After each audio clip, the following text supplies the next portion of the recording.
a patented fiber matrix called Balance. Taken before meals, it helps regulate blood sugar, curb cravings, and support healthy insulin response. That's it. No crazy diets, no meds, just science-backed support your body actually understands. Feel Great is perfect for you if you have low energy, weight control, high blood pressure, high cholesterol, poor sleep, diabetes, snacking, sugar cravings, gut health, systemic inflammation. This isn't a trend, it's a transformation. Start today to reclaim your health with the Feel Great protocol.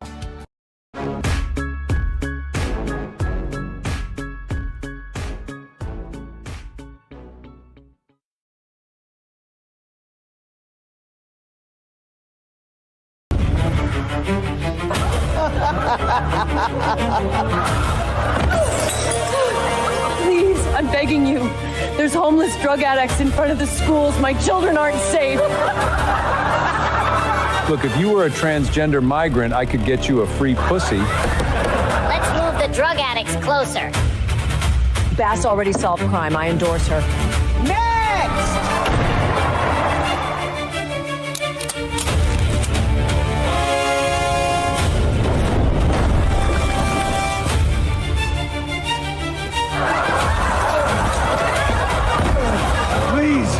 I just want to rebuild my home. It's been over a year.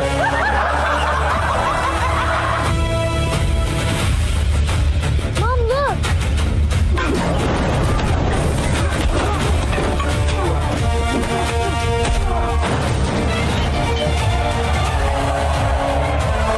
This is a machine. If we want to burn this town to the ground, pull through that!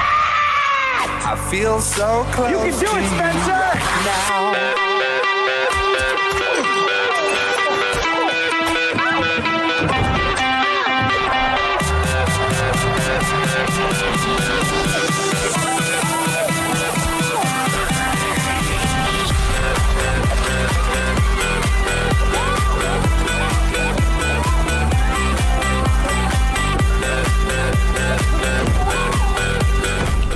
Good evening, ladies and gentlemen. Welcome to Table at Titans. It is Thursday again, and we have red lines, blue lines, and black robes. Elections have consequences out there. Will they be safe to walk down the street? I don't think so. As some more of this information comes up, we got plenty coming up in election and domestic items itself. I'm a man down, no Rdoc, but I do got Tron and Space Shot with me. We'll carry on with the news with your guys themselves. Mr. Tron, what's going on? It seems like a whole bunch of celebration, a whole bunch of corruption all come together at once. Everything at once, and this is building up. This is building up to that nice November win coming through. And like I said before, thousands of times, the Democrat Party has absolutely nothing. They have no steam. They have no exponential growth. They are literally falling apart. And it's nice to see heroes step up in California and other areas. We have Georgia cases coming back and, news of the past making its way to the future. And this is what we've been waiting for. We've been sitting around for 4 years, not another 4-year election, that pause. And now this is 4 years to go, 2.5 left on the table, 2028. All hands on deck. I absolutely love it. Hit that thumbs up. Let's rock. Let's roll. And no hentai virus is going to get us this time. Grab your toilet paper. Grab your throat lozenges. That's not going to happen, and it won't. So let's roll. Yeah, no more panic buying for the toilet paper. Don't worry about that. How about you, Mr. Space Shot, as you're throwing away trash bags worth of junk? Oh, God. I didn't know there was this much garbage in the world. But yes, and funny because as I'm going through these, I'm like, yep, this is COVID. Oh, when does this medicine expire? Oh, 2018. That's cool. Yeah, that's no good.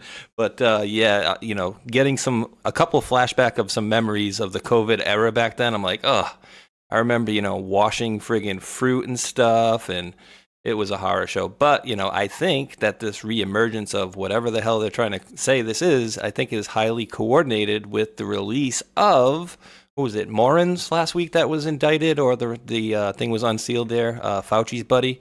All coming back into the fold, just like a lot of other things are, Crossfire Hurricane, the election stuff, maybe even Ukraine, Russia might be having some interesting things in a few days. But, of course, Iran and whatever the heck's going on over there. So much wildness and craziness. and it's tough to even keep track. But like I told Hulk, I said I'm good up to yesterday, but today, other than some of the things that I caught, I'm pretty much blind as of anything major that went down today. But I've been just doing good and rocking and rolling. Lots of progress. Cleaning sucks, but guess what? The results of it are spectacular. So gonna have no dust, no clutter, no nada, and it's gonna be lovely. And so thank you all for joining us, and big hat tip to Country and the folks over there at Liberty Based News. And of course, we can never forget to thank the wonderful mods who help ourselves and many others out there. We do greatly appreciate your help. But yeah, dude, I'm enjoying this time because it's so funny to watch, the kind of the shift and the split that is going on out there. I'm loving it, bro. So yeah, lots of links to get through. So let's get back to it, brother. Back to you, Mr. Hulkinator. Nothing to talk about. Nothing to talk about. Not much to talk about whatsoever. Gotta be something. Let's rip the Band-Aid off of this one right here. We'll just start right here. Footnote. And Justice Alito is making a point. He's responding to Justice Ketanji Brown Jackson's dissent, where she's complaining that the Supreme Court is allowing Louisiana to go forward with redrawing its map, which is completely consistent with the decision that came down last week, where they found that the redistricting had been unconstitutional, right? And so normally there's this 32-day period that happens after a Supreme Court authors a decision before it's sent back to the lower court to basically deal with the ramifications of what they decided. And because the congressional elections are obviously coming up, the governor had already delayed them. The Supreme Court here said, look, we decided we're not reconsidering this. You can go ahead and we're going to bypass the 32 days. Well, Ketanji Brown Jackson is very upset about that. And so Justice Alito points out in that footnote, hey, as a reminder to you, and by the way, the world, we decided this 7 months ago. So the question is, why did he put it in there? Good question. And we don't know, but there are two possibilities, right? One could be that the liberal wing of the court, who did not agree with the majority in this decision, were slow walking their dissents. Unfortunately, perhaps in an attempt to impact the upcoming elections. But there also could be the conservative justices may have had some differing opinions on how exactly they wanted to go about this. And so they were playing games over here. So Ketanji Brown was dragging her feet on releasing said information. Make sure I don't blast you out over there. Okay. And so basically she slowed her opinion on the dissent and then wrote it and then basically called out the rest of the Supreme Court out there. And they seem to be working with the local legislators over here, guys, because the person that was running the lawyer over there after they got the denial, and they're going to come back and start asking, hey, can we challenge this? But they didn't actually challenge it. This says we have the intent to seeking a rehearing. And they were going back and forth, which takes it about 32 days or 35 days to go and set this through. Let me write my paperwork. We'll come back and see if I come out with a different argument and shit like that. So when the Supreme Court saw this come out there, they told them, you got 1 day, 24 hours, and we're going to bounce back out there. So it came back. It was 9-0 that they said, nope, we're not going to rehear this thing whatsoever. 9-0. We're not going to take a look at it again. So we're not playing those games. So this comes back to being a little bit true now that we've been watching the dissent coming from the liberal side and dragging their feet and hoping that they could get this thing long enough that a lot of the local districts couldn't enact new voting districts. Well, that didn't stop the MAGA train whatsoever. They're full force. Wait, how do we get a 9-0 if... This is the rejection part. This is the rejection side. They're like, well, we want to rehear it. And then Alito's like, you got 24 hours. Put your stuff together. You got 24 hours to answer it. And then they answered it, and they're like, nope. Even they lost Ketanji Brown. It was trying to work with the local government there that wrote the dissent on the last one. Dude, I love the end of the quote of that last thing that you had up. He said something along the lines of, they tried to do they tried semantic gymnastics and ended up face planting directly into the exact wording they chose themselves. And now come the sour grapes. Yeah. Love it. It's not turning out very well from them, the way they were trying to engineer this thing out there. So yeah, they're playing hardball over there. And let's get the reply. This is what, 30 hours? Great. This is 30 hours after the whole decision, and obviously since the decision came out, what does he have to say? I adore that man. He is a great student and scholar of the Constitution. The ideas that we discuss in this book and try and introduce to children are things he feels incredibly passionate about. He also has maybe the best laugh of anyone I know, a great booming laugh that echoes through the court all the time. People in the court, he knows everybody's name. He's a man of great and deep faith. And he has lived the American story, the American dream. And if anybody wants to know more about Clarence Thomas, I just cannot recommend his book, My Grandfather's Son, enough. All right. So, yeah, longest serving justice on record for almost 35 years. So that's very interesting to see this happening. And then obviously him being seems like the sound logic and mind of the Supreme Court in this biggest ruling had come out, and then calling out Ketanji Brown at the same time. That's yeah, and that's great too, dude. And it's good to see, and you can see he's, Gorsuch is happy. We're a far cry from, let me tell you something, Kavanaugh and Gorsuch, friggin' Schumer. So this is the fun time when the rulings start rolling our way. So he becomes the second longest serving justice in 35 years. So I wonder who the longest one was ever. I thought it was first, second. Don't know. Somebody probably back in the 1800s. Yeah, that's what my guess is. Justice. I'll find it for you. ChatGPT is going to lie to me anyway, though. Who longest Supreme Court justice? William O. Douglas. 30. Well, so Thomas could beat him. 36 years, 7 months, and 8 days from 1939 to 1975. Wow. Oh, wait. And then that's an interesting thing. For Chief Justices, the longest serving was John Marshall, over 34 years. Interesting. So, yeah, Thomas could beat him another year. I think we'll get it. So let's get into what that affected. Some of our racial stuff out here. Look at that. Races, incumbent state senators who had rejected the president's push 5 months ago to redraw the maps, all losing to Trump-backed challengers. Of the 7, one is in contention and the other one's going to keep their seat, but pretty close. He got at least 6 of them out there. The 7th one is going kind of holding on over here, but a big swath of them all lost their seats. All that redistricting they were talking about back in Ohio and Indiana or whatnot is making a huge, huge difference here as of lately. So that's good. They all lost their primaries here. So how did Democrats take it? Because, obviously the red states ran right to the Senate floor. And they're going to be out there redistricting the new floor. They want their congressional district set up. So let's see how Congress is going. Let's check in with Tennessee over here. Yes, that is the Congress lady standing on top, being accosted by the sergeant at arms. I thought this was a Carnival cruise ship. No, unfortunately, it's not. Spirit Airlines Terminal 17. Maybe. Let's get into a little bit more, dude. Look. I mean, they're fighting.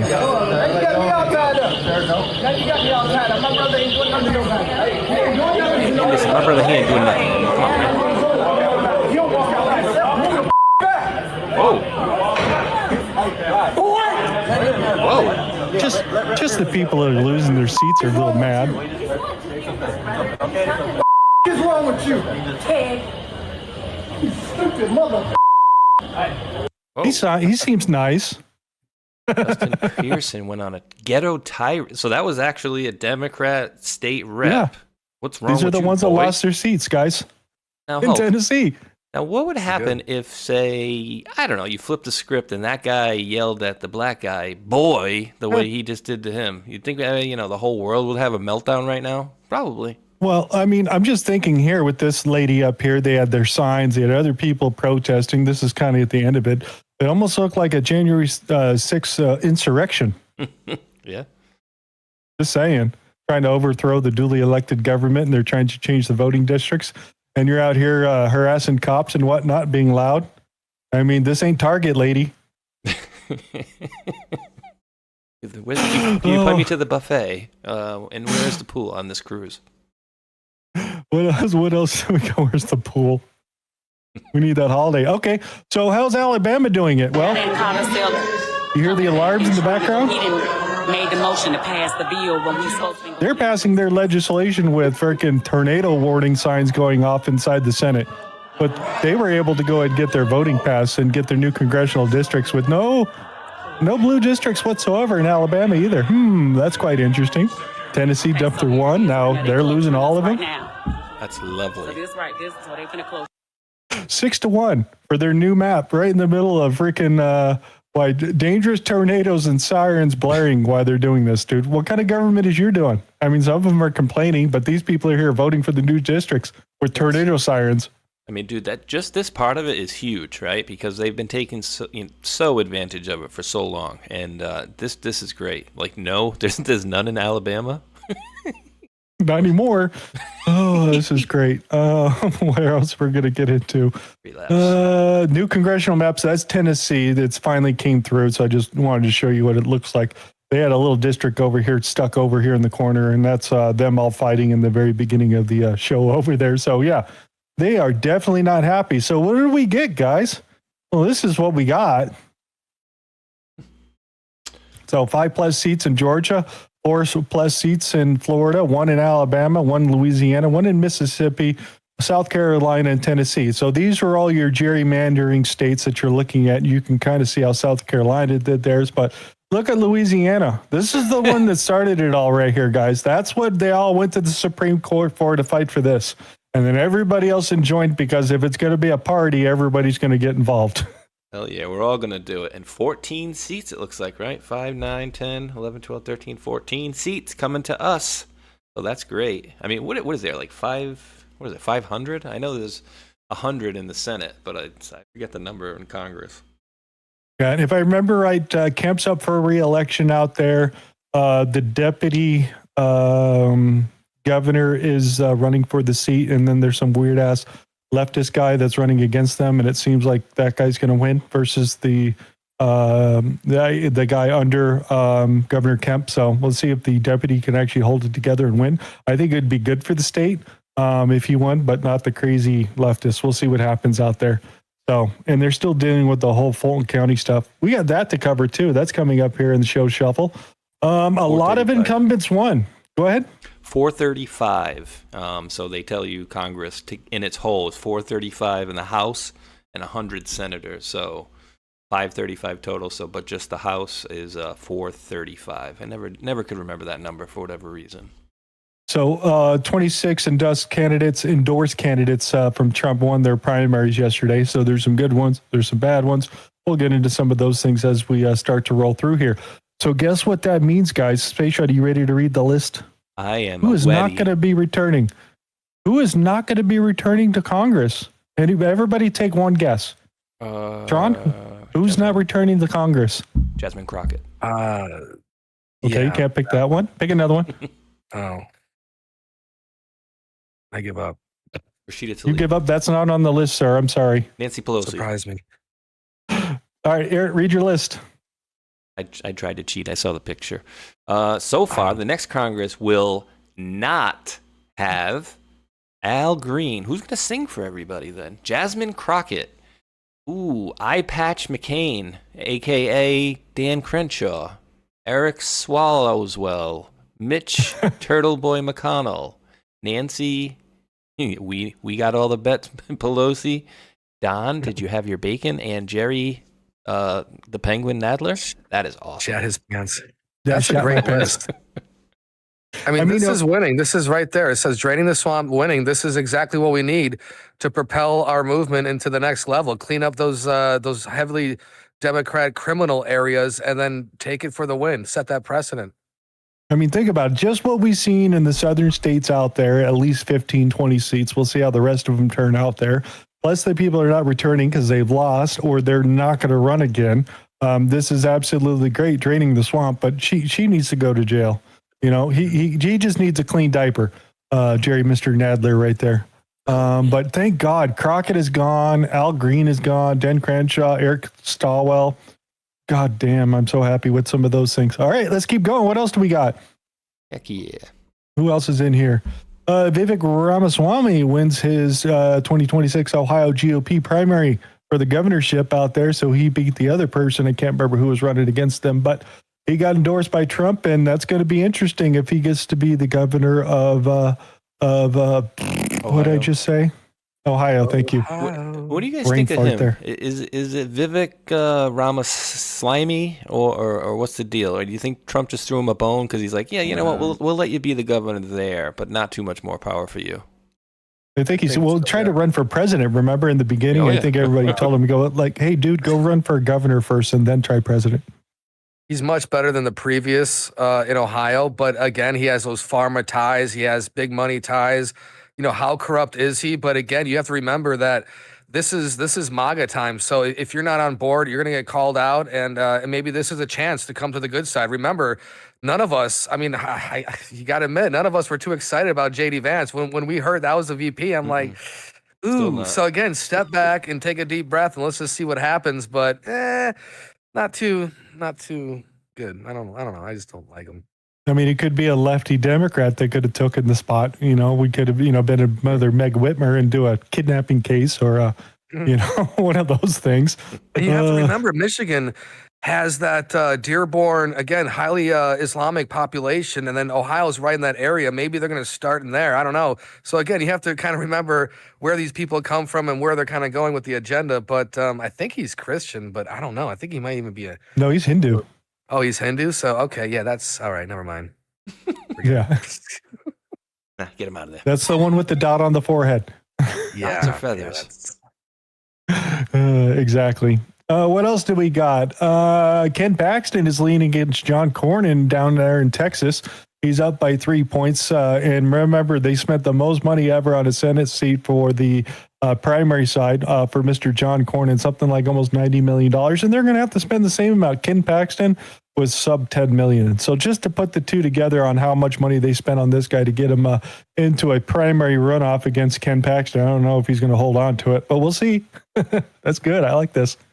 And also, Ken Paxton has also gone after ActBlue and the ticket agency, Ticketmaster, are the two ones that he's letting off recently. That we should see some at least some of the positive things coming out by the end of summer. So we'll see what happens. So now this is interesting, Mr. Space Show. Would you like to read a little bit of this about Fulton County? Oh, would I? Here, you could actually, read it right there at the top. Georgia.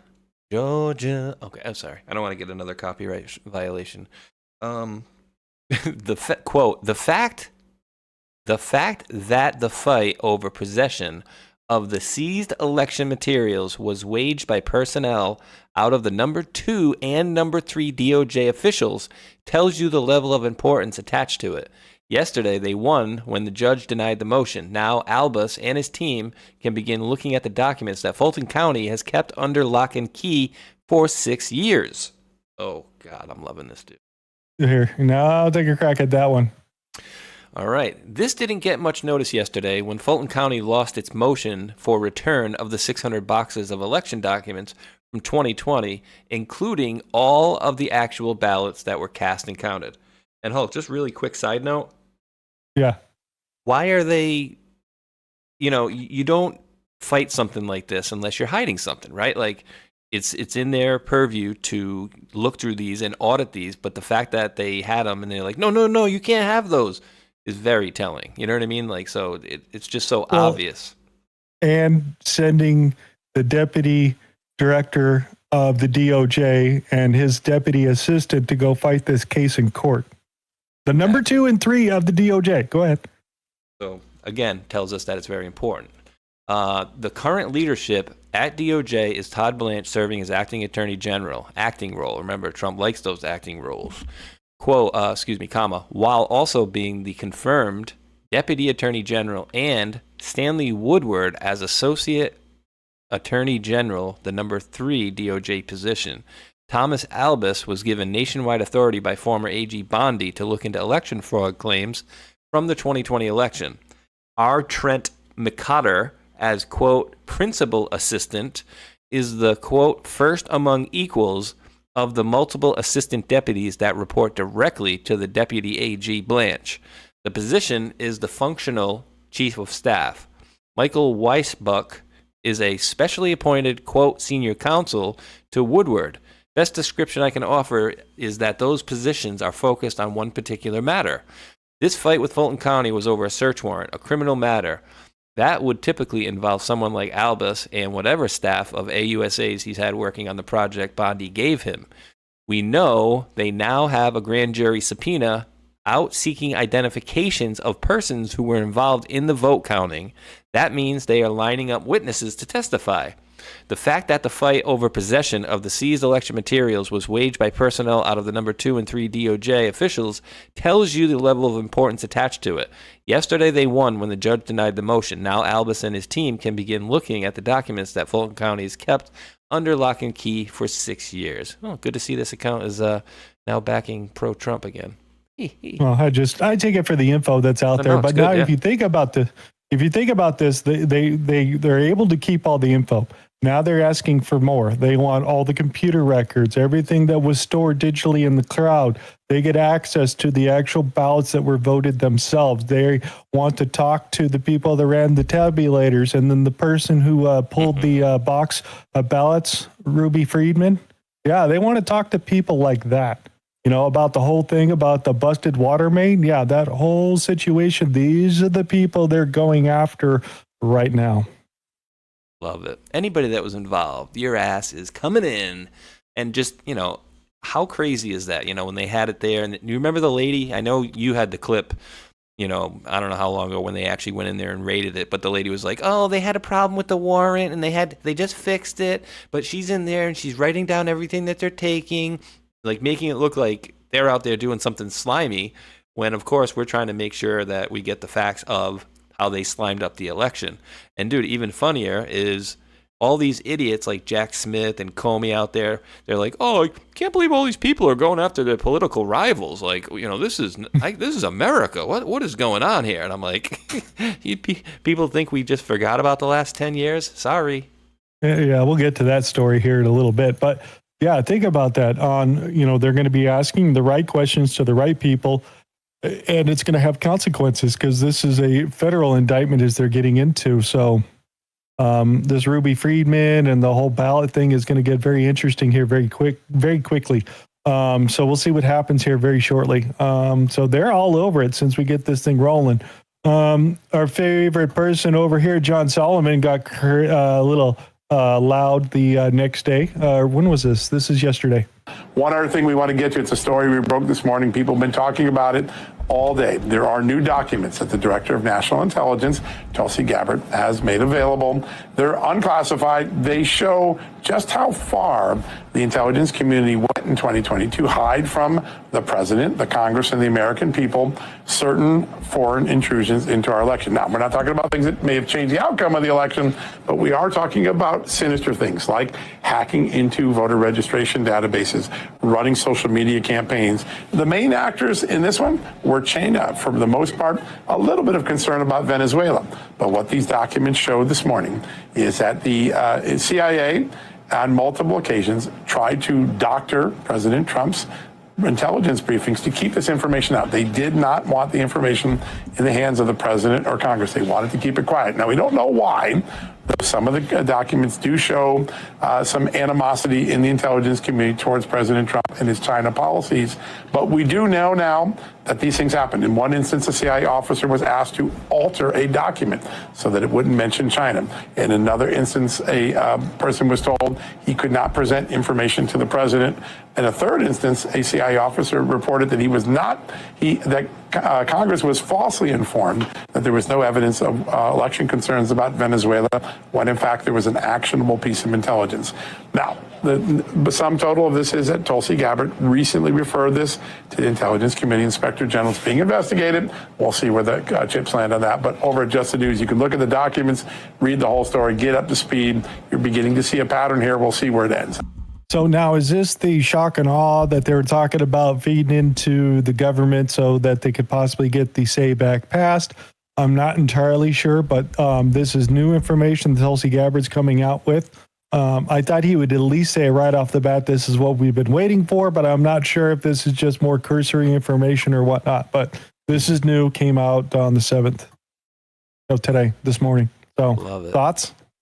Love it. Well, Tassie Maid asked a question. Well, he's just a. You were asking what John Solomon's position is. He's just like a media guy. So he runs just the news. But yeah, dude, I'm loving this stuff. It just keeps circling the bowl, right? Like we keep getting, like you're saying, we keep getting John Solomon coming out here and telling us, this stuff's coming out here, and we're gonna get something pretty soon.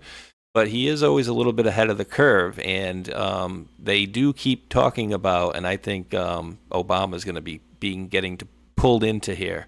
But this is crazy too that we have. I don't want to jump on maybe another story you have coming up, which I know you do, maybe having to do with China and Venezuela as well. But I'm loving this, and we'll see when it comes out. But he in my opinion has a little bit.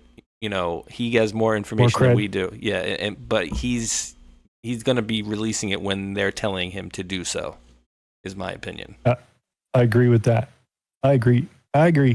What else do we got for you here? Oh, yeah. What did Susan Wiles had to say this week? Leaving the White House, he called me and invited me to dinner, which I was not in the inner circle. I was just overwhelmed.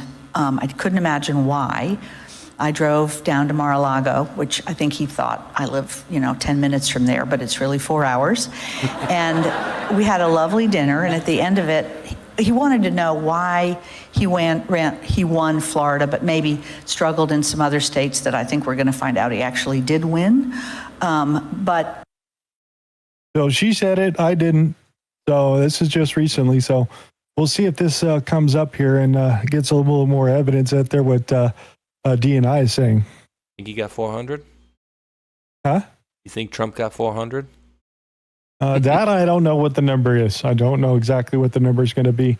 But let's check the polls. How are we doing in the polls? And CNN seems to be telling the truth. And got tipped to Ted Turner for dying. A big RIP for you, sir. Harry, you were also looking at that all the way up. There we go. Here we go. Turnout. What are you seeing in turnout? Why is this significant to this conversation? Okay, why is it significant? Because we know that within the Republican Party, Trump has that extra strong core, that MAGA base, right? We're talking about approval ratings, depending on which poll you look at, 95, 97, 100% with MAGA Republicans. And here's the thing. They are incredibly juiced up compared to other Republicans. Because let's take a look here. Republicans who say it's more important to vote in 2026 than the usual midterm election. Look at this. 60% of MAGA identifying Republicans say that, compared to just 36% of non-MAGA. So what's going on in these primaries, right? It's not just that you have this core Republican base that really loves Donald Trump. The people who really love him, they're the ones who are absolutely juiced up to go out and vote. They would go over hot coals to vote in those primaries. And you saw that in Indiana, with a clear majority of those representatives who went against Trump on redistricting. Well, they're no longer going to have a job come the next session of that state. So then the question is, do Republicans think that party leaders should be following Trump, or other Republicans should be following Trump? Yeah, okay. So you see this juiced up MAGA, right? You see right here that his support among Republicans is just as strong as it was going into the 2018 midterm cycle, right? But it's more than that. Republican voters want their party leaders to follow the president of the United States, because party leaders should follow the president's lead. For Joe Biden, at the same point in his first term, just 57% of Democrats said that party leaders should follow his lead. Look at this number for Donald Trump. It's 75%, significantly higher than it was for Joe Biden. So it's not just that Republicans really like Donald Trump. It's they want their leaders to follow Donald Trump. And when they don't, as I said at the beginning, you get voted off the island. So, yeah, that's what happened over there. So it's good to see a strong Republican base over here with the amount that we've seen them grow out here. And it seems like they're not listening to the lamestream media and following the same lies. Like we all had to fight, and your friends and family members were believing it. And then the whole COVID thing started happening, and everybody forgot about how the system worked, and they had to relearn on how the disinformation system works, and they start paying attention after that. You get sitting home for a long period of time, you start paying attention to patterns, and I think we made a whole bunch of conspiracy theorists. Oh, majorly, dude. Absolutely. And kind of to my previous point about, this Hanta virus, whatever you want to call it. Like, I really do think that's a rehash, so everybody can remember too, and kind of go, oh, they pulled this crap again. So we'll see how far they try to push it, but clearly people are starting to see it. And again, it started with Scott Jennings, and then this dork here, he keeps doing the polls every week, like, oh, Trump's doing great, and I'm like, wait, am I really watching CNN here? Well, it goes to show you, watch what happens once we get closer to November. We have so much time left, and the momentum's already on our side. And once Boss waves that magic wand and gas goes lower, price of everything kind of comes down, this is where people are going to start pushing to vote for Boss's ideologies, the MAGA movement. This is what we want for our future. So this is, again, solidifying the future, and vote the way Boss wants to go, because he needs our support. We are the wind in his sails, and we already have the numbers on our side. So imagine once we get closer, imagine once more corruption is exposed. I mean, this is getting nasty. And most importantly, people are stressed at the highest right now. The highest right now with everything costing what it is. And Boss keeps touting the 401ks and whatnot, but no one's cashing those out yet. So again, short term, long term, I like where we're going. And like you said, we have the media on our side, essentially. Good versus light, and the evil is showing themselves. Yeah, exactly. And I think it's all being exposed. So let's check in with some corruption here really quick, because we're still kind of dealing with a little bit of election stuff here. If everybody knows here that Ilhan Omar failed to bring the information to the oversight committee about where that $200 million that she spent on feeding our future fraud scheme, that they dissolved the winery in Michigan, or is it Minnesota, I should say. How many wineries did they got in Minnesota there, Tron? Oh, 0? Oh, I thought that was interesting too. They have the best wine. It's Chateau de Allah, 1990. It's one of the best. Chateau. So she was supposed to turn over paperwork today, actually on the 5th, and she failed to do that. So I don't know if they get an angry letter or if they start prosecuting or what, but they want answers about your $200 million. Where'd it go? I just hate the way she talks, and she always has to add in something that sounds like she's asking a question. Like, oh, Hulk, do you have the next story? Oh, that'd be nice to do. Exactly. So what else do we got for you? Oh, yeah, here, you can read that tagline. Breaking. Charlotte Mayor V. Lyles, 73, announces she will step down midway through her term in a surprise move. Uh-oh. Start tracking, ladies and gentlemen. Tracking resignations. She said she's going to go home, spend some time with the family and her grandkids and those sort of things. Or we can go back to the investigation they started in 2022 about the corruption and fraud and money laundering. I'm not sure which one it's going to be. I think it's grandkids, right? Oh, dang. Is that what it is? Yeah, that sucks. That sucks to be her. But guess what? Karma's a bee. So let's check in with another Democrat, because they're just having great times right here. So I have the pleasure of following you on Twitter. And for everybody who's watching and listening right now, if you do not follow Senator Lucas on Twitter, I could not recommend a better follower, a better follow. I told this to you when we were first logging on off camera, but there is no bigger badass than you. And I mean that in the nicest way humanly possible. It is exactly the fight mentality that I wish so many Democrats imbued here. But what's good for the goose is not good for the gander. Well, that's not the way it is from where I came. I am a product of the civil rights movement, and even though I may not get physical, I am going to fight back. Yeah, Space Shot, read that at the bottom. Donald Trump just learned there's no one is above the law.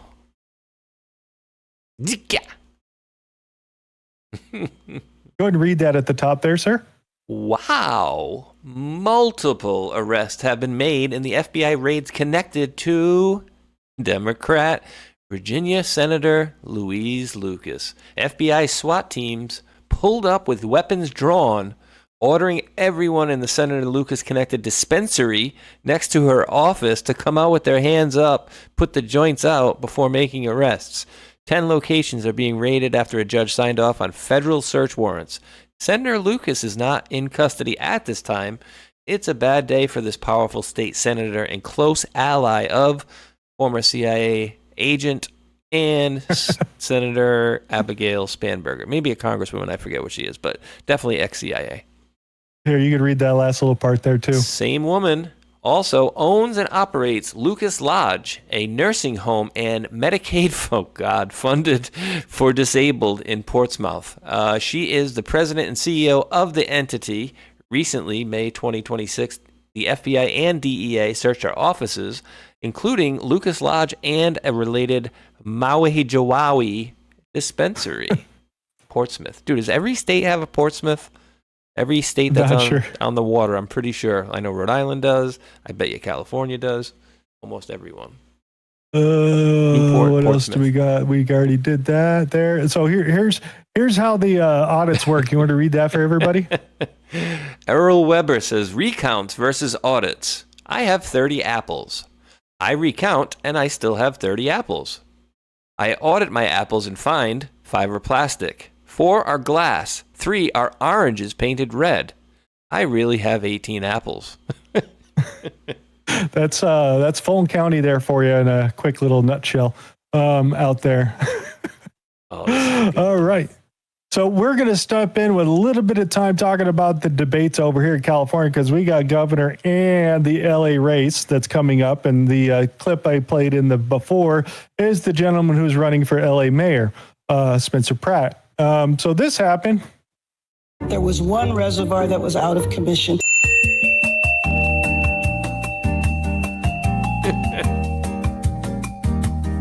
He is correct. 1 million years ago, it was for wildfires. You lie! But over the last 30, 40 years, it's been for drinking water. You ain't nothing but a liar. He talked about the winds. That is just completely inaccurate. No way. This is an hour-by-hour forecast here, and you can see that over the next couple of hours, we still have some pretty decent gusts. If that were accurate, then the planes would have been able to fly.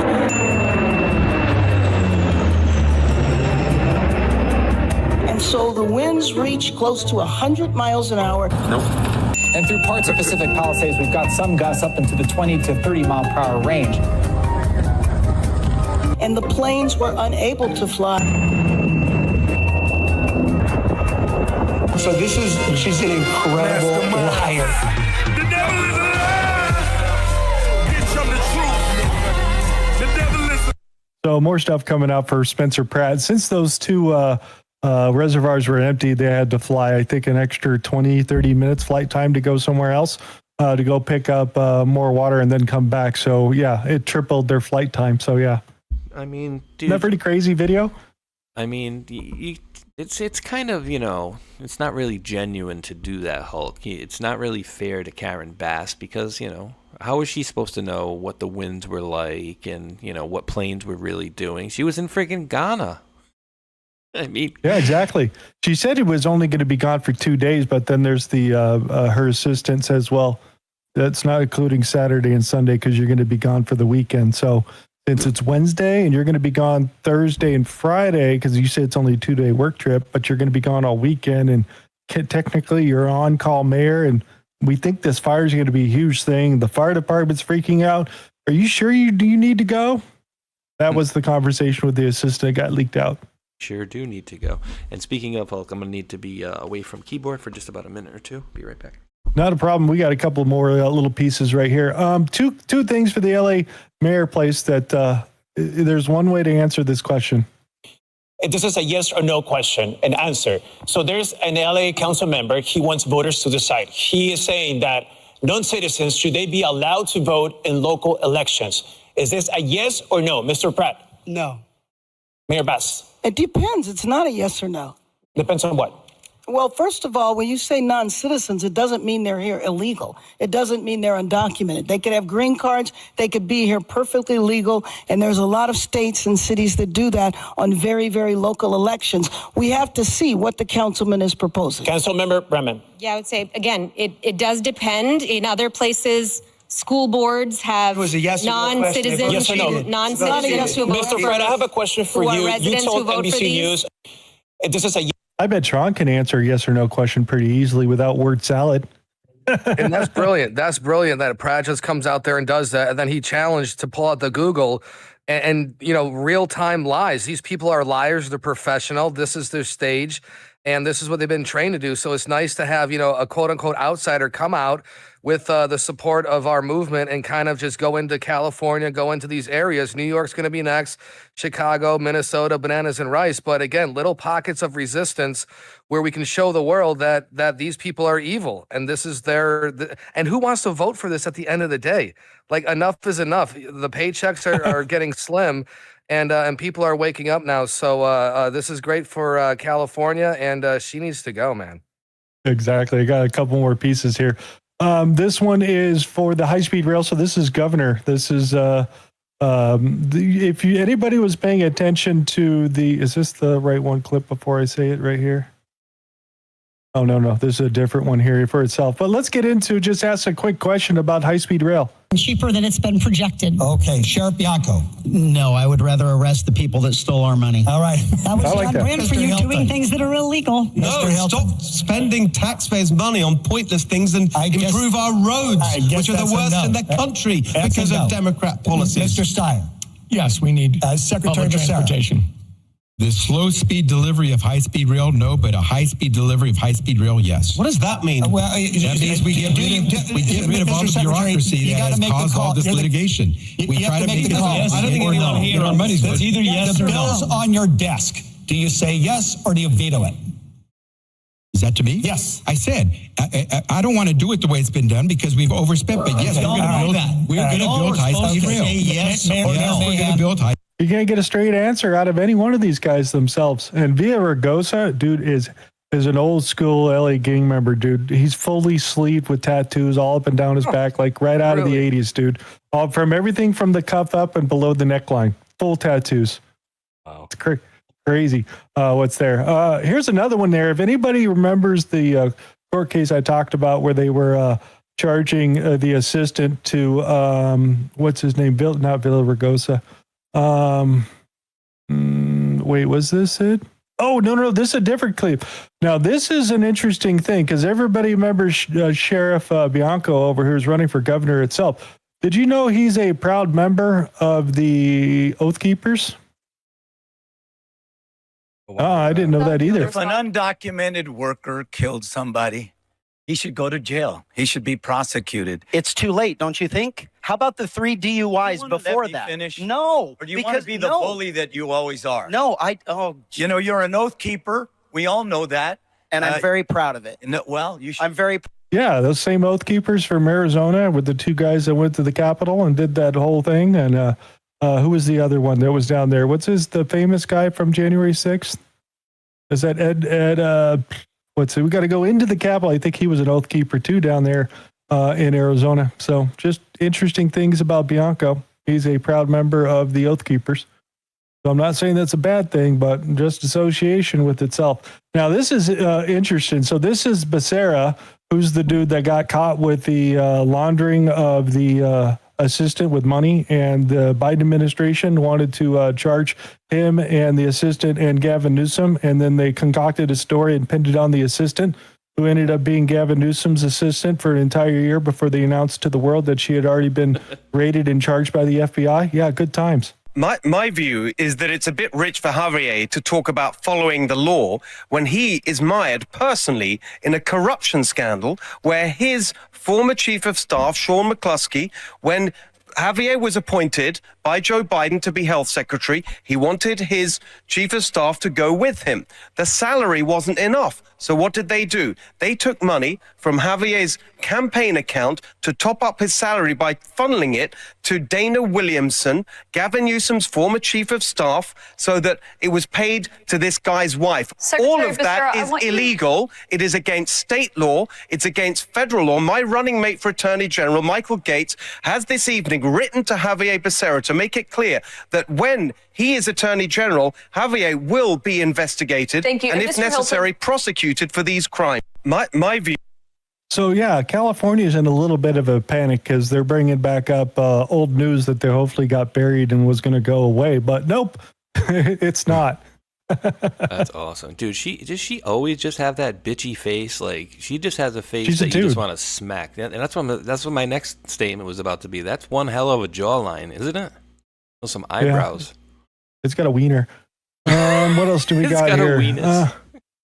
Here, might as well throw in LA County. The LAUSD now facing a federal investigation. The Department of Education is accusing the district of protecting predators, saying when a teacher is credibly accused of sexual misconduct, that teacher is moved but not fired. But the district and the teachers union say that's not the whole picture. An LAUSD spokesperson says people accused of sexual misconduct are removed from the classroom and assigned to work from home or sit in a district-owned room while the case is being investigated. An attorney who spent more than a decade bringing sexual abuse cases against the district says the union shares some blame. UTLA can say all.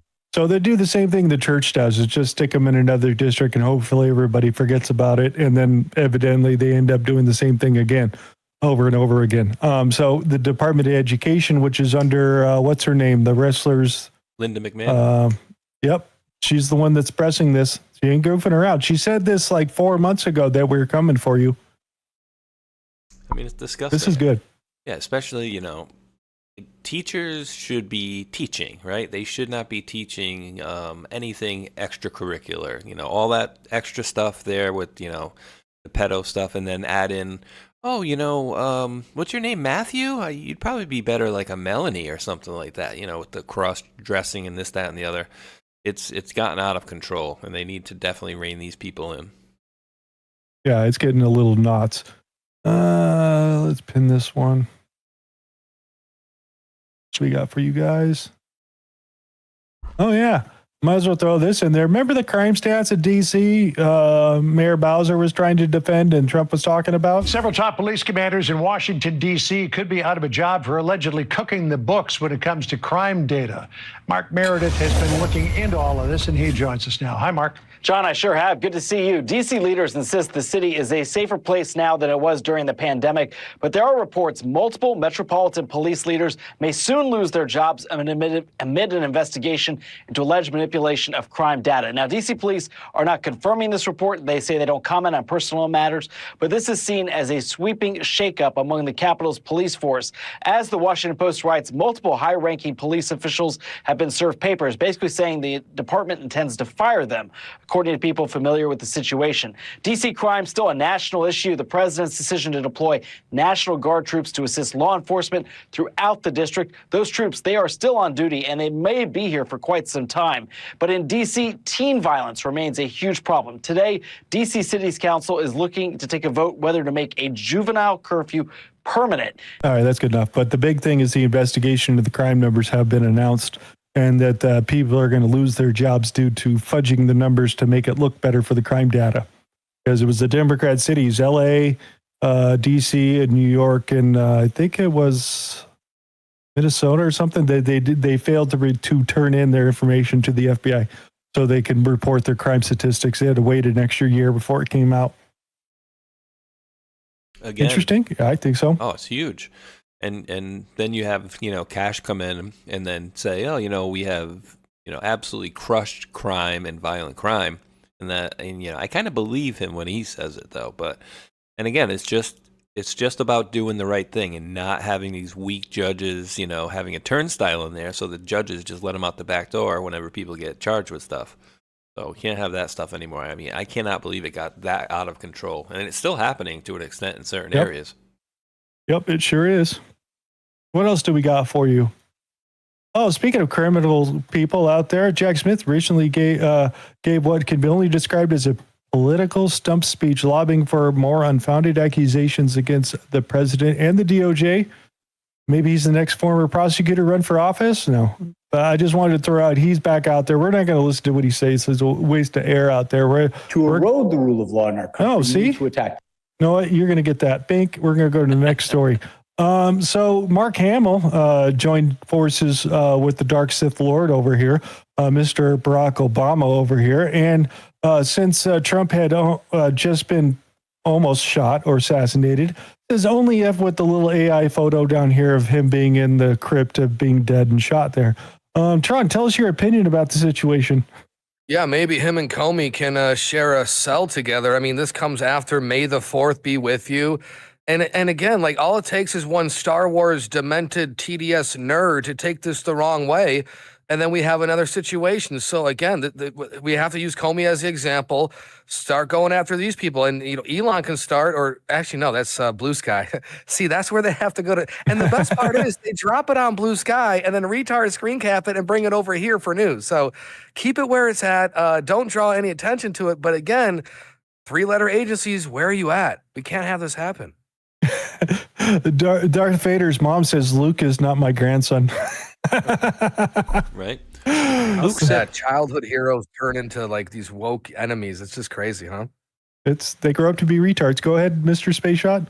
Well, you can tell, dude, he's just a miserable individual at this point of his life. But yeah, it's it's so funny to see it. But you're to your point, all it takes is one, let's just say not a level-headed person to be like, oh, Luke said, we should be taking out President Trump. I would be a hero to him. Right? Very dangerous games that these people are playing. Not a game, but learn how to play the game. Exactly. Quick clip over here. They were inside the facility here. I just wanted to play it with you guys to see what it looked like. Joining President Barack Obama for a walkthrough. Presidential levels showcase artifacts from his political and personal life. And my friend, Barack, was nice enough to give me a tour. It's an incredible space. And I'm curious, what do you want people to take away from the Obama Center Museum? What I really want people to take away from this is that they are the force behind change and every positive thing that's happened in the country.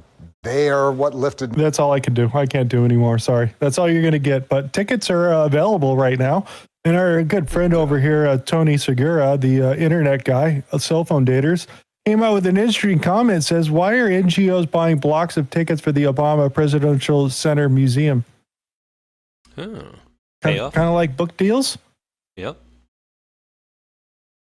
$95 might be empty for the guided tour of age 3 and up. That combined with parking will make this nearly as expensive as a trip to Disneyland. $380 for a man and his wife with a 3 and 5-year-old to walk through a 4-story 1 hour. Like, who would want to even go there? That's the most expensive museum in the country. Exactly. So let's keep going. What else do we got over here? What did Todd Blanche have to say for a little bit here? We're going to play a little bit of this. I thought this was interesting here. In a recent interview, former President Barack Obama said, and I quote, "The White House shouldn't be able to direct the Attorney General to go around prosecuting whoever the president wants to prosecute." You're the Attorney General. What is your response? Well, coincidentally, I happen to have, I think, a copy of our Constitution. So if we want, we can read our Constitution together. Article 2 says the executive power shall be vested in a president of the United States of America. It does not say that the Attorney General stands off to the side. So I'm an acting Attorney General. The Attorney General is a member of the cabinet of the President of the United States. The Constitution gives the president power. So I question people in this country that suggest that President Trump, as the chief executive of the United States, does not have the authority or the right or shouldn't be leading this country in all areas, including what we need to be doing to get rid of crime in this country. And so I'm not familiar with the comments you just talked about, but to the extent that President Trump calls me and says that he thinks that we have a problem in this country, whether it's this scourge of drugs, illegal immigration, every American wants him to do that, and he should. But the accusation here from the former president is that your department is now charging political adversaries of the president or perceived political adversaries of the president on his behalf to settle scores, essentially. There's something extraordinarily rich about a Democrat suggesting that this administration is charging our political adversaries. I mean, first of all, we're not. Second of all, how about we think about what happened the past 4 years? It wasn't just President Trump that got indicted repeatedly in multiple district courts, in multiple jurisdictions, but it was also his entire administration was called into the grand jury. Members of his Secret Service detail had to testify in the grand jury. So I welcome criticism. Let's go. But let's, if you're sitting in a glass house, you ought not throw stones. Yeah, there's the answer we were looking for right there. He knows what happened, and they're going after it, dude. So, Tron, what do you think? Well, it's hilarious that the gaslighting keeps going. But again, what part of we have it all don't we understand? And like I said, that 4 years, they were allowed to operate. And not only what Kash Patel found, burn bags, secret rooms and whatnot, but I mean, everything, every email that was allegedly deleted, all the coercion behind that. And again, this goes back to 2016, 2020. It shows a consistent history of crime. So again, grand jury, grand conspiracy. We need it on the big one. We need it all the way to the end. You want to read that one for everybody?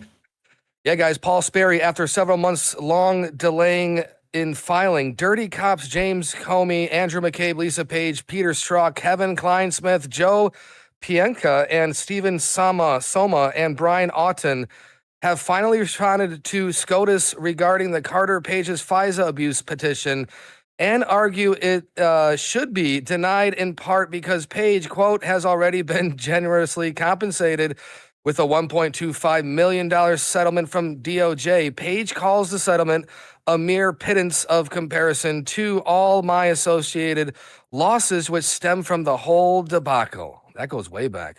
He wants more money. So he's challenging the decision that gave him the money that says you're good, go away for $1.25 million. And he challenged it all the way up to the Supreme Court. And the Supreme Court is now hearing information in regards to these allegations and that if Carter Page should be paid more. Oh, yeah. And he should be. $1 million for that? I mean, this guy was not only a veteran, right, but he was a confidential human source for our government. And the issue came in when Kevin Kleinsmith on the second line there decided the email that he received said, yes, Carter Page was a confidential human source of our intelligence community. And he changed that to say, no, he was never a confidential human source. So, yeah, and then besides the fact that everybody on the whole on his whole campaign, where everybody was spied from, I'm still wondering if the stuff for Ted Cruz is ever going to come to fruition or come to light. Because we were told, or I don't know, were we told or we kind of implied? Right? Typhoon. That's his operation. So Crossfire Hurricane, Typhoon. There were some other ones that... was it Patel or John Solomon said? Ecoplasma. Some I've never heard of. Dude, Arctic Frost. Let me see. That's right. Round River. Did you know Arctic Frost is the color of orange? Sounds amazing. I like Prussian blue. That's my favorite. That's why they named it there. Let's get a quick piece coming here from Kash Patel really quick. They ran it back again. I don't mean in 2016 and 17. I don't mean in 2021. I mean they ran it back just now. Explain. In the last election. In the one that just put Trump back in office. They ran the same playbook of getting regurgitated, bogus information, funded by political operatives, seeded into the intelligence community, and that's what we figured out and unlocked.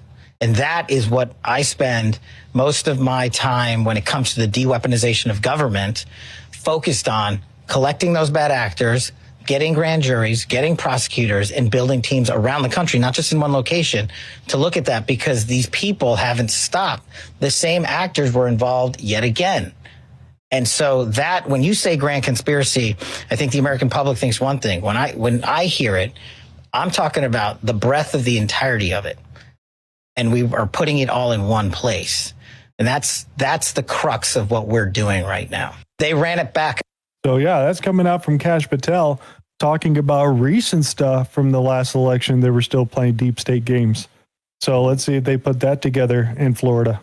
Well, they're going to run out of the statute of limitations, guys. 5 years. Oh, no. No, grand conspiracy every time they keep pushing the envelope with this. So whenever they keep furthering this whole thing, and like he's saying, it's a grand conspiracy. So start from the very beginning and everything they've done all throughout the way, everything. And just quickly, Crossfire Hurricane, Round River, Plasmic Echo, and Arctic Frost are the four that we're aware of now. Yeah. What was it? Arctic frost, crossfire hurricane, typhoon. What else did you say? Oh, yeah, crossfire hurricane, round river, plasmic echo, and Arctic frost. Yeah, plasmic echo is a weird one that I didn't expect them to come out with, but let's keep going. What else do we got for you? Oh, yeah, I want to throw this out. Did you guys know this is a real bottle? Yeah, Cashy Pat's getting that cognac, that whiskey, that whatever it is. Yeah, so it's a special label for drink. He's an alcoholic because he likes to party with hockey teams and have a beer. Yeah, that's what they're saying basically right here. I got the evidence. Look, we got a bottle of alcohol here, and I Googled it, and yeah, their special edition's only given out by him. That's the Woodford Reserve. I just saw the WR at the top. That's good stuff. So it's a private label. He's got actually good stuff. All right. What else do we got for you here? Oh, I had to go figure this out. Here, read that top part there, Tron. Deputy Director, District Director to an Illinois United States Congressman has been indicted on federal fraud charges for allegedly fraudulently obtaining more than $31,000 in unemployment insurance benefits during the COVID pandemic. See, they should write it like this. Now read it that way. DOJ charges Jared C. Moore, longtime Deputy Director of U.S. Representative Danny Davis, with 3 counts of wire fraud. He allegedly pocketed $31,000 in pandemic unemployment assistance benefit from May of 2020 and August of 21 while fully employed as a congressional staffer. He got double dipped there. False application plus 16 months of false certificate. How did he even think he was going to get away with that? Wow. Well, and he's working for a very high-level Democrat, too. So just like to point that out over in Illinois in District 7. So just interesting things, little pieces you should be paying attention to. What else do we got here? Holy smokes. Oh, yeah, read this one here. You can. Wait, is it the one talking? Oh, we know it. Here, we'll play a little bit here. I played this a little bit, I think, on Saturday. Did I play the thing about? No, because you run Saturday show. This is new for most of you guys. We'll get a little bit of this. Remember the whole meat packing thing? The consolidation in U.S. meatpacking has led to just 4 meat packers. JBS, a Brazilian-owned company, Cargill, Tyson Foods, and National Beef, another Brazilian company. Those 4 companies monopolize about 85% of the U.S. processing market today. But it hasn't always been that way. The rate of this 4-firm control has accelerated since the 1970s. According to USDA. Okay, you get the idea. Here's some information that came out from Mr. Blanche right here. Space Shot, would you like to read up at the top? I absolutely would love to. Todd Blanche, the Department of Justice continues to bring affordability to the American people. Today, we announced a historic settlement with AgriStats, whose business model directly raised the price of chicken, turkey, and pork in local grocery stores across our nation. Interesting. 2, previously, AgriStats' business model allowed for the sharing of confidential information among only meat producers, putting buyers of meat, like grocery stores and restaurants, at a competitive disadvantage. And under this business model, the prices of meat only went up, and you, the American consumer, were left holding the bill. Under President Trump's leadership, the Department of Justice settlement forces AgriStats to make its reports available to all buyers and sellers to ensure every level of the food supply chain operates on an even playing field. This settlement means that the meat prices will go down for consumers. And kudos to this person, that person, Peter Navarro, with all 6 states joining historic agreement for pushing to get immediate cost relief for the American people. Yeah, dude, all these antitrust or monopoly deals that they got going out there, all going out the window. Bye-byes. So, yeah, they're definitely getting active very quick. And definitely when he said go after the meat producers, we're still waiting for the other 3 to come in. This is 1 of 4. So I'm still waiting for more. He hasn't posted anything else as of lately. So that's that going out with there. Let's throw out the new counterterrorism piece here. Cause to stir. Opposition to capitalism, imperialism or colonialism. We hear those chants all the time. They're ridiculous. Support for LGBTQ rights, support for environmental causes or animal rights, adherence to pro-communist, pro-socialist beliefs or anti-fascist rhetoric, which we hear nonstop, and opposition to government. So which means if you're going to be violent in any one of these, then they're going to come after you. So it's not so much the person itself or the ideology, but if you're going to become a violent extremist in one of these things, they're going to label you as a terrorist. Yeah, absolutely. So that's the new signing coming out. let's see how they're going to hold that in there. So is it going to be the Black Lives Matter and the LGBTQ crazy people running around with the crazy hair? So they're staying very neutral on what you can believe in, but taking the violence and orchestrating it, they're gonna go after these groups of people, not so much the ideology. So that's the new change that's coming. Rightfully so. You want to be, and that's the thing I can never get, wrap my head around how upset and angry some of these liberals get. Like we know the screaming meme with Trump get elected. No, but it's just like they get so upset and so triggered. I've never seen it before. In politics, I've never seen people get so heated over just politics. So biggest thing is they're going to use IRS, Treasury sanctions, money trafficking, and sanctions on funding streams if you start getting violent out there. So they're going to go deep into it. What else do we got out there? Mark Kelly speaking out again. Remember, he's still under hot water for being military and basically telling the general public to overthrow the government and also have the service member. If you think Trump is going against the rules of military code, go ahead and disregard the orders. So they're still going after that. And he's going to be doing oral arguments here on his appeal here, but he's trying out here to stump speech himself and make himself look a lot better in the public eye. And I don't think it's going to last, but he's back out again, in case you're wondering where he went. No, Hulk, throughout the day, you're supposed to inhale and exhale, just letting you know. This is just kind of what did I miss? No, it's just a stupid statement like that he's doing. You don't have to follow unconstitutional orders. It's like, no shit, Sherlock, right? And we all know what they're doing, and they're trying to use the lawfare in a similar way to Comey, right? It wasn't about that. It was just, some seashells or whatever. But their whole rhetoric is always, violence, and, they've exhibited it so many times. Next story here is since we're going to celebrate some Cinco de Mayo there, Space Shot, I need you to read the quote at the top itself. Ready? Sí, señor. 205 years ago today, 3 brave Americans defeated El Guapo at the Battle of Santa Poco to give Mexico its independence.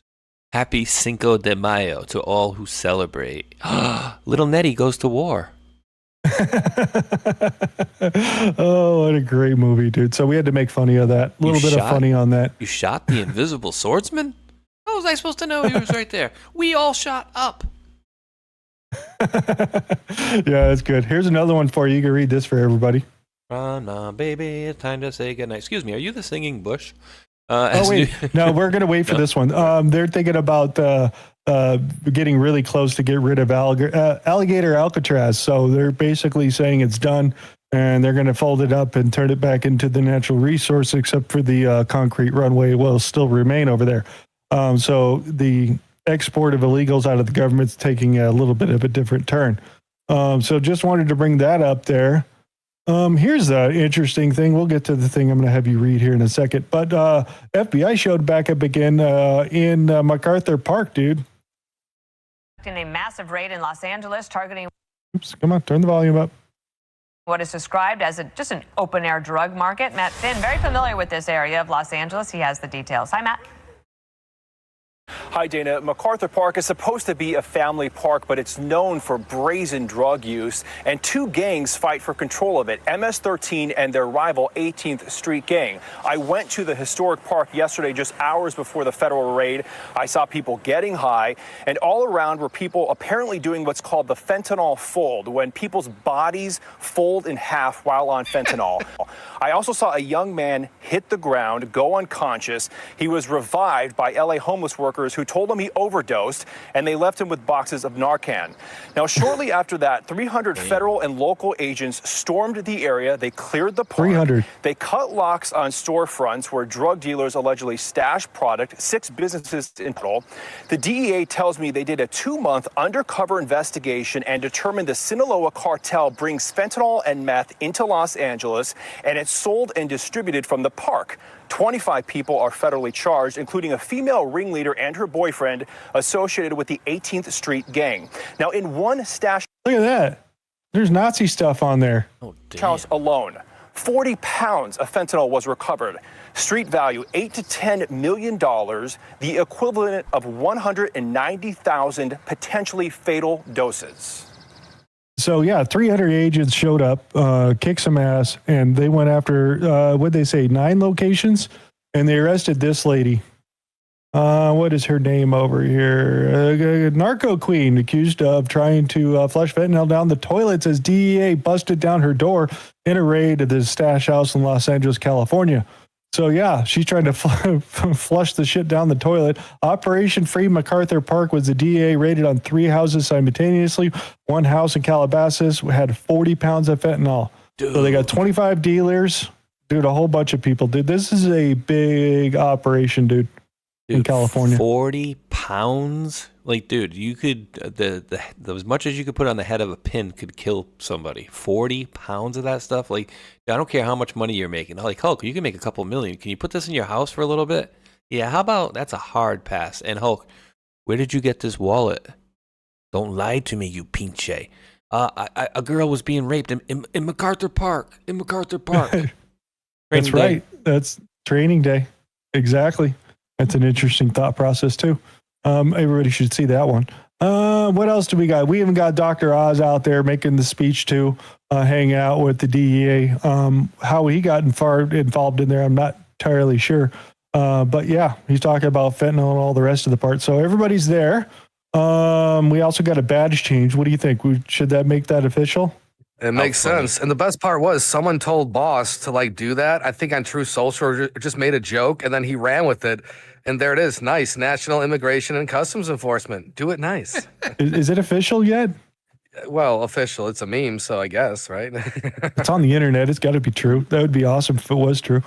Here's the issue with the here. Space Shot. This is what I want you to read. This is what they're doing now for illegal immigrants. Alrighty. The Trump administration has begun sending massive fund to undocumented. They're not sending. They're charging. They're fining is what they're doing. All right, fine. Undocumented people in America illegally. One woman who's been here for over 20 years illegally and had 3 birthright citizenship babies just received a $1.8 million fine. Undocumented people are now being charged $998 per day for being in America illegally. This ain't a new law. Trump is just enforcing the law. $998 per day fine comes from a 1996 law, USC 1324D, that allows civil penalties for failing to depart after a final removal and deportation order. The law was rarely used before, but is now being aggressively enforced under the Trump administration. Fines can be applied retroactively up to 5 years, leading to bills of $1.8 million or more. If you're in America illegally, this is your sign to leave, SA. Yeah, exactly. So yeah, you're going to be charged and fined. And of course, Tom Homan still showed up. He's still around making comments and whatnot here. We actually just came back from the U.S.-Mexico border near Eagle Pass, Texas. What does he say? And the situation there is night and day from what we saw under the Biden administration. Illegal crossings, as you know, have plunged to record lows. What changed? We got a new president. And under Biden administration, he kept saying he couldn't do much about legislation. We need legislation. They didn't need that. I mean, they should have learned from Trump 45 that, through executive orders, you can fix a lot of this problem. If you're waiting on Congress, I'm not optimistic that Congress will ever address this problem, especially now. It's such a divided Congress. But look, the change got President Trump in the Oval Office. He issued executive orders, a lot of the executive orders that worked in Trump 45, reestablished them with a few others. And as of today, we got the most secure border in the history of the nation. I mean, even better than Trump 45. So it was the president. I mean, he was elected on this issue. And as I just said during my speech, when he hired me, he called me up, wanted me to come back. He wanted me to oversee creating a secure border, running a mass deportation operation, and finding these missing children that were smuggled in the country and released. The mass deportation part is the only part that we're missing. And I think it's on pause until after the elections. I don't know what you guys thought, but they definitely massively scaled back any of those mass deportations. Thoughts? Yeah, I think they did, but I think what they did was they went after the biggest, most most violent people first, and I think they maybe got most of those, but there still are some people being nabbed up, just not as big and open as it's been before. Yeah, And you have to remember the calm before the storm. So everything that Boss does comes in waves. So, a few months back, we had that situation in select cities, and now that it's getting warmer out, we're going to do it again once BLM and Antifa go for their final run here. That's right. But yeah, man, this is excellent. And most importantly, like, we don't necessarily see it. So we're always waiting for like a No Kings rally or a border rally or a Renee Good rally, and that never comes around. So what's happening in the background is preparing us for that next wave. So it's going to be great. And that's why to see Tom Homan go up there, because I forgot about this son of a bitch until we needed to know about him. So he comes back, and now we're going to see some action. So I like that Boss surrounds himself with the best. And Tom Homan, man, he goes way back. He's been in this a long time. So this is probably something that he's seen before in the past, and now we finally have that president that can actually do that duty there. But total awesome badass, and talk about a superhero. I want him as my high school football coach, right? Like, this guy's gonna get you on that field, get you motivated, get you all pumped up. He might even do some of that varsity blues thing, stick you with a needle, whatever to get the job done, dude. We need this win. Yeah. Yeah, so even though we might have seen some of the mass deportations tail off here, we have seen an increase in FBI raids, charging, taking the illegal gang members out, the ones that are causing all the problems. We're seeing that accelerate as of right now. So those are good things that are happening out there. What else do we got? Here's what California or LA wants to do. Did you see this? They already okayed this.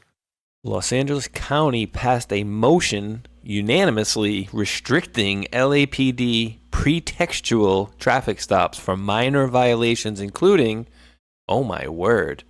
All right, so they can't pull you over anymore. So, decoded, if they see you have an expired registration tag, cannot pull you over. A non-functioning taillight cannot pull you over. Windshield cracked. Nope. Broken mirrors can't pull you over. Illegal tint cannot pull you over. Loud exhaust cannot pull you over. Missing plates.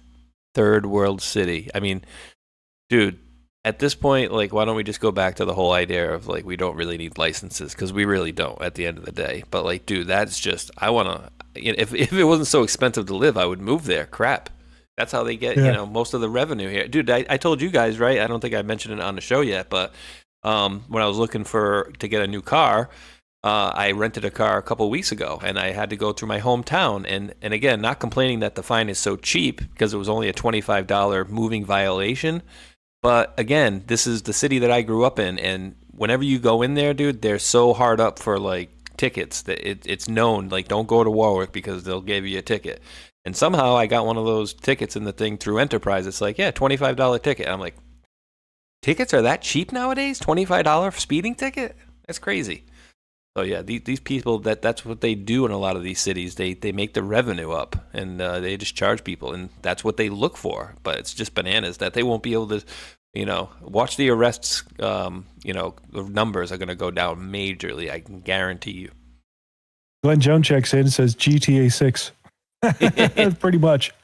Yes, here's another one for you. You want to take a crack at that one? Sure. Mayor Bass and Governor Newsom just played their last card to avoid discovery in the Palisades fire lawsuit and lost. We're going to discovery. We're going to see the deleted Mayor Bass text and all city and state attempts to manipulate, conspire, and manipulate information and data to avoid accountability. Remember, guys and gals out there, this is my part. It's not a lot of times it's the crime, it's the cover-up that gets you. He continues on and says, I believe the only question after we review all discovery will become whether this fire was merely gross negligence or criminal negligence on behalf of our leadership. They tried everything to avoid this moment. Jeremy Padower, PacificPalisades.com. So he's running he's one of the lawyers over there. And just a reminder, this is also where the insurance companies have joined into this lawsuit to blame leadership of LA County, specifically Mayor Bass, for her lack of support for the county. I'm saying it's her fault for draining all that stuff and causing the fires and 7,000 homes to burn. So Wasn't there yeah, somebody it else should be too great. that was on their side as well, on like the victims' fire side too. I remember it. Like, wasn't the insurance companies trying to go after the state? They've been enjoying the same thing because they were kind of standing on the fence seeing what was going to happen because they don't want to pay out. So they figured, well, the other side wins, then we don't have to pay out, and it's LA County's problem. It's so disgusting. And, nobody talks about Hawaii anymore, too. So, don't forget the same crap happened in Hawaii. Oh, yeah. You remember the guy in California who was running the CCP-linked biolab in Fresno, California? Yeah, they both got 20 years. Nice. So, yeah, that thing is still going on, and that's prosecution is still going. So, yeah, fraudulent sale of COVID-19 tests and lying to the FDA, but they had the whole biolab built into Fresno, California. So, yeah, interesting. Is his name GFA Zhu? God bless you. Okay, so now here, we're going to throw this out because I don't know where to put Pete Hegseth, but this video kind of breaks it down pretty good. So here's the change they're doing, supposedly, because remember, they're still asking for $1.5 trillion. A broken Pentagon bureaucracy was doing the same thing and failed the last 8 audits, but go ahead. For decades. When our warfighters needed more weapons, aircraft, and ships, the Department of Defense allowed contractors to double dip at your expense. They charged you, the taxpayer, to build their factories, and then charge you again for the final product. And despite paying companies to make weapons faster, schedule delays were constant, and cost overruns were the norm. All while their CEOs got rich. But today, President Trump's War Department is flipping this rigged system on its head. We're not tolerating delays in production or cost overruns anymore. We've pushed out the bureaucrats who've made these deals in the past and replaced them with the most talented negotiators in the private sector. A group of businessmen so elite, they've been rightly dubbed Deal Team 6. It's simple. We're putting the American taxpayer first by offering you a better deal. We now move at the speed of business, not bureaucracy. Now, when a defense company expands its production to sell more equipment to the U.S. military, they pay the bill. They pay for new factories, assembly lines, manufacturing plants, not the taxpayer. In exchange, we're giving these companies steady, long-term orders for exactly what our warriors need. And defense companies are making things in higher volumes, much more quickly while keeping their prices flat. Should these companies fail to deliver, we will hold them accountable and bring in new companies who will.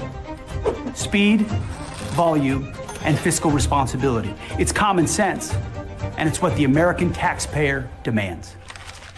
This War Department has made the move from bureaucracy to business. Kind of gives you an idea of what they're basically laying out here and how the new production system is going to run in the government itself. If they can hold on to that particular structure and keep these people to their cost overruns down to where it needs to be, it should be a good thing. Is this getting the military industrial complex into an align? Maybe. I'm not sure how it's going to turn out there, but Deal Team 6, guys, what do you think? I love it. Deal Team 6, why not? And this is the art of the deal. We also have Apprentice maybe coming back with a Don Jr. But just think about it, man. Yeah, that was like a few days ago. We might have a reboot of Apprentice with Don Jr. Stay tuned. But I'll tell you what, man, like investment in our homeland security, but most importantly is calling out the thieves that steal our money. I mean, during these shutdowns, we've noticed that, we can operate with very low, limited, availability and whatnot. So again, money coming back, stop the wars, beef up the military and build that golden dome. But most importantly, stop wasting the money, have it stay here. And then most importantly, maybe transfer to like a blockchain so we can see, the American people can go to a website and literally see how these departments spend money, right? $60,000 hot dogs, $40,000 toilet seats. I mean, something isn't right. So this is a great, transparency brings accountability, and this is necessary. This is good. All right, Tron, this one's for you. You ready for this next one? Absolutely. Here we go. You read it at the top. Guys, right there, the F-15 Tomcat may fly again over the United States for the first time in nearly 20 years. The Senate has unanimously passed the Maverick Act, Top Gun, which would transfer 3 retired F-14Ds from an Arizona boneyard to the U.S. Space and Rocket Center Museum in Huntsville, Alabama. The Navy would reportedly supply enough spare parts to get one of them airborne again.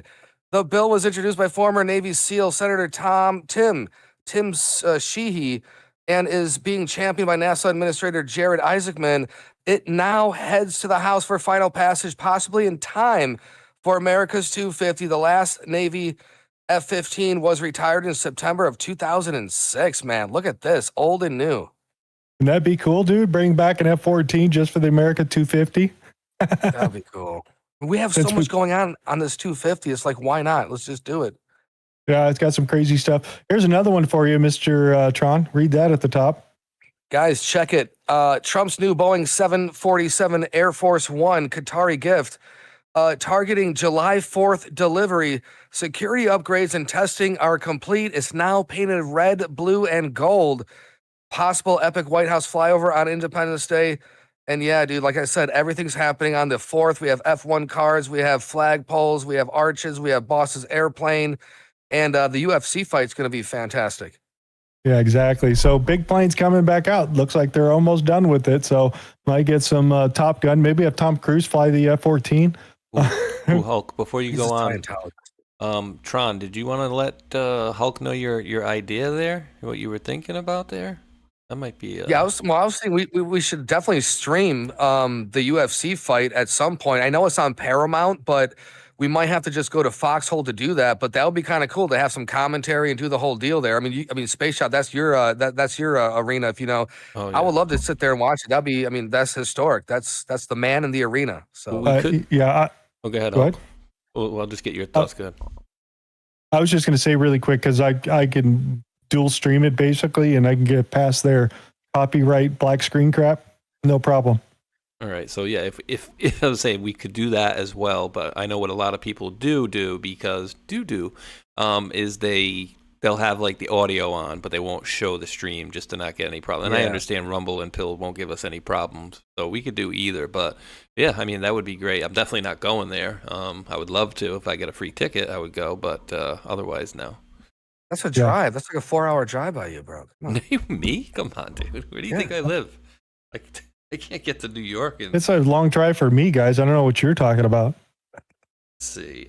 Washington, D.C. Hey, you work in that arena, dude. You have those RVs, man. Just pop one of those in and go for that family trip that you've been waiting for. I haven't been to work in over 2 years. Oh, my bad. What's that like, dude? That's awesome.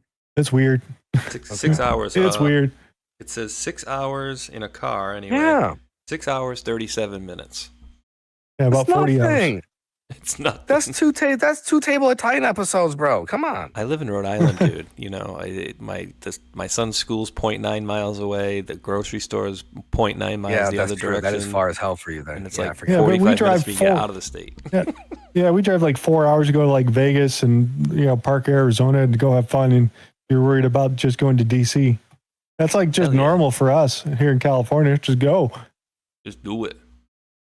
What else do we got for you guys we should go into? Well, ran by this.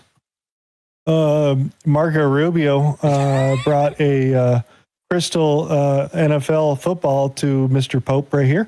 It's got the NFL, it's got the seal of the State Department on it. So, yeah, he was there. I didn't know he went, so I don't know what the hell he was saying, but yeah, some crystal football type of thing. And Tron, that first picture sure looks familiar. It's some wizard. Dude, when I saw that, it reminded me of Ivanka. Exactly. I thought that was Ivanka, right? She wore the same dang thing. And there's Marco. And also remembrances, dude. That football reminds me of Russia when they used the other football, the soccer ball. I mean, and the thing is so small because the Pope has little hands. He has little T-Rex arms. He had to cloister it up. Yeah, that looked like Ivanka. Okay. He's smuggling drugs in it. In his rectum.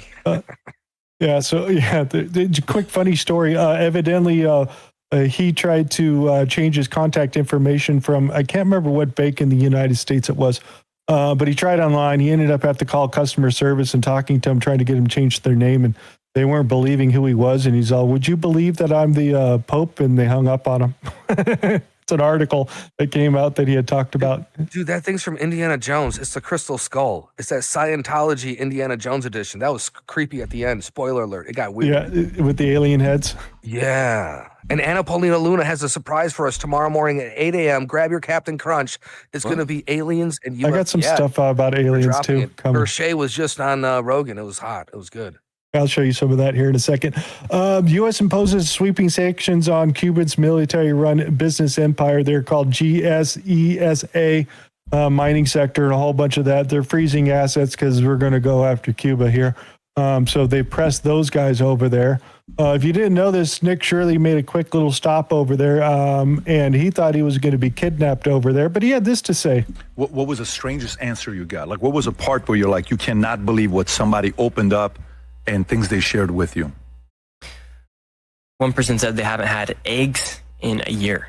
Eggs in a year? Like, they talk about these books that they have, like I think they call them like their ration book, where the government controls how much food they get, and they're like, this is horrible. We haven't even had eggs in a year. It takes it years to eat a chicken. Like, stuff that you wouldn't even think about here in the United States. But because of communism and the government controlling what people can actually do and what they can eat, it dictates their entire life. So I just thought that was interesting, him talking about those two things, and he did his little reporting, guerrilla style down there in Cuba. So careful, gotta be careful. God. Yeah, liberate. Yeah. Let's go. Yeah, I had to throw this out because just why Put not? your hands in the air and wave them like you just don't care.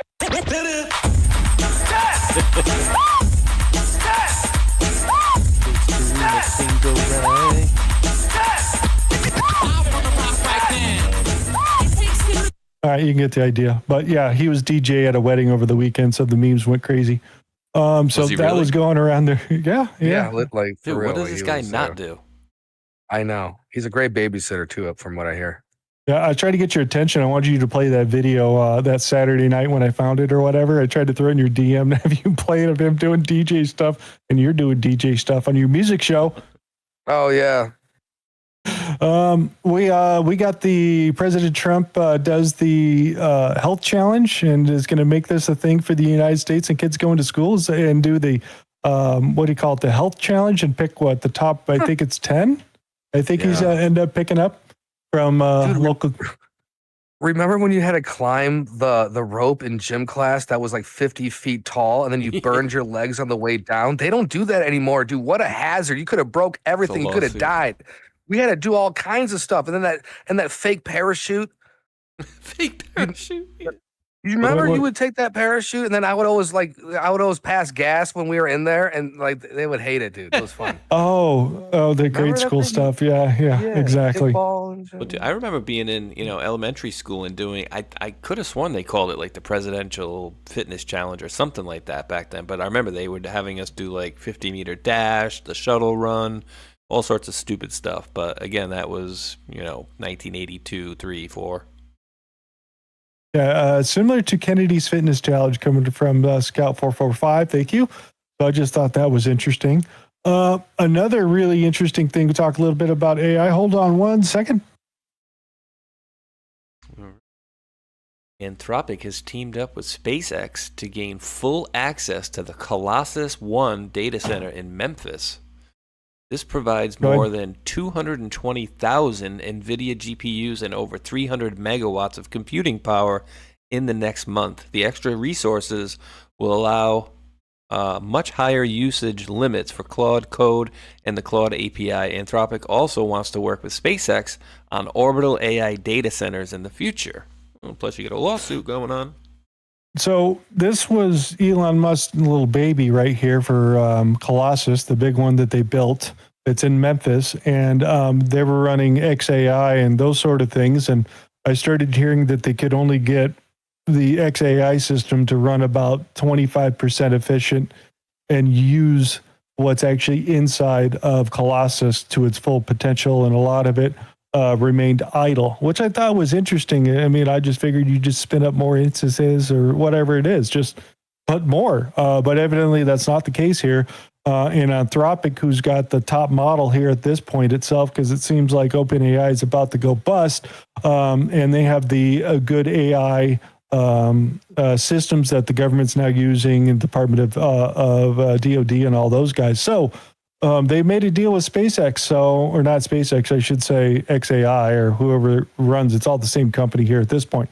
So that's happening, which I thought was interesting. And then, of course, Anthropic's about to go postal, and they've had about $1.5 trillion worth of market cap, 1.2 valuation, and they're not even out yet. So that thing is crazy. So what's the IPO at a one point? Do they have any idea what it's gonna be? No, not until it gets already open. And you got to remember, Elon Musk is coming very close to doing his thing too. That's going to be a huge amount of money. Are these marks here any indicator of what they think the price will be when it comes? Like, what do you have any guesstimation as to what the price will be per stock? No, I have no idea. They're at that point. They haven't gotten to that part. Tron would be the one to ask that, but I don't know how you divide $1.2 trillion valuation to some particular stock. Tron, you get anything out of this? It says mark price on the screen, 820, but then there's a red line above that says 1353. Anthropic surges 20%. Well, you have to remember that right now SpaceX does have a small percentage. I forget what it is, but of private investors. So you have to kind of subtract that from this, but this thing's going to be a rocket ship, and for the whole space industry, we have the Golden Dome coming up. We have missions to Mars, so this is going to break the entire market system, and complete win for Elon on this one. This is going to be insane. Yeah. So yeah, it's going to be interesting for him and Anthropic. What else are we getting into? Yeah. So everybody thought Corningware was pretty crazy for hanging out, still making glass or whatnot. But Corning has agreed to build 3 new factories in North Carolina and Texas just for NVIDIA products. The plans to replace 2 miles of copper in the NVIDIA GPU racks with Corning fiber optics. Less energy, low latency. So this is absolutely huge. They were wondering for a while in the last few years, why are they still hanging out? Why are they still making all this stuff that nobody's using? And then here comes one of the biggest products on the market. NVIDIA with their new version is going to be all light, which I find interesting. So yeah. And it deals with the heat issue. So yeah, Corning's coming out. If you also haven't been paying attention to Mr. Wonderful over here, has decided to push through a new AI data center that's in Box Elder County. It's going to be 62 square miles. So if you did, what was that? If you did a 2 mile wide, all the way between Oregon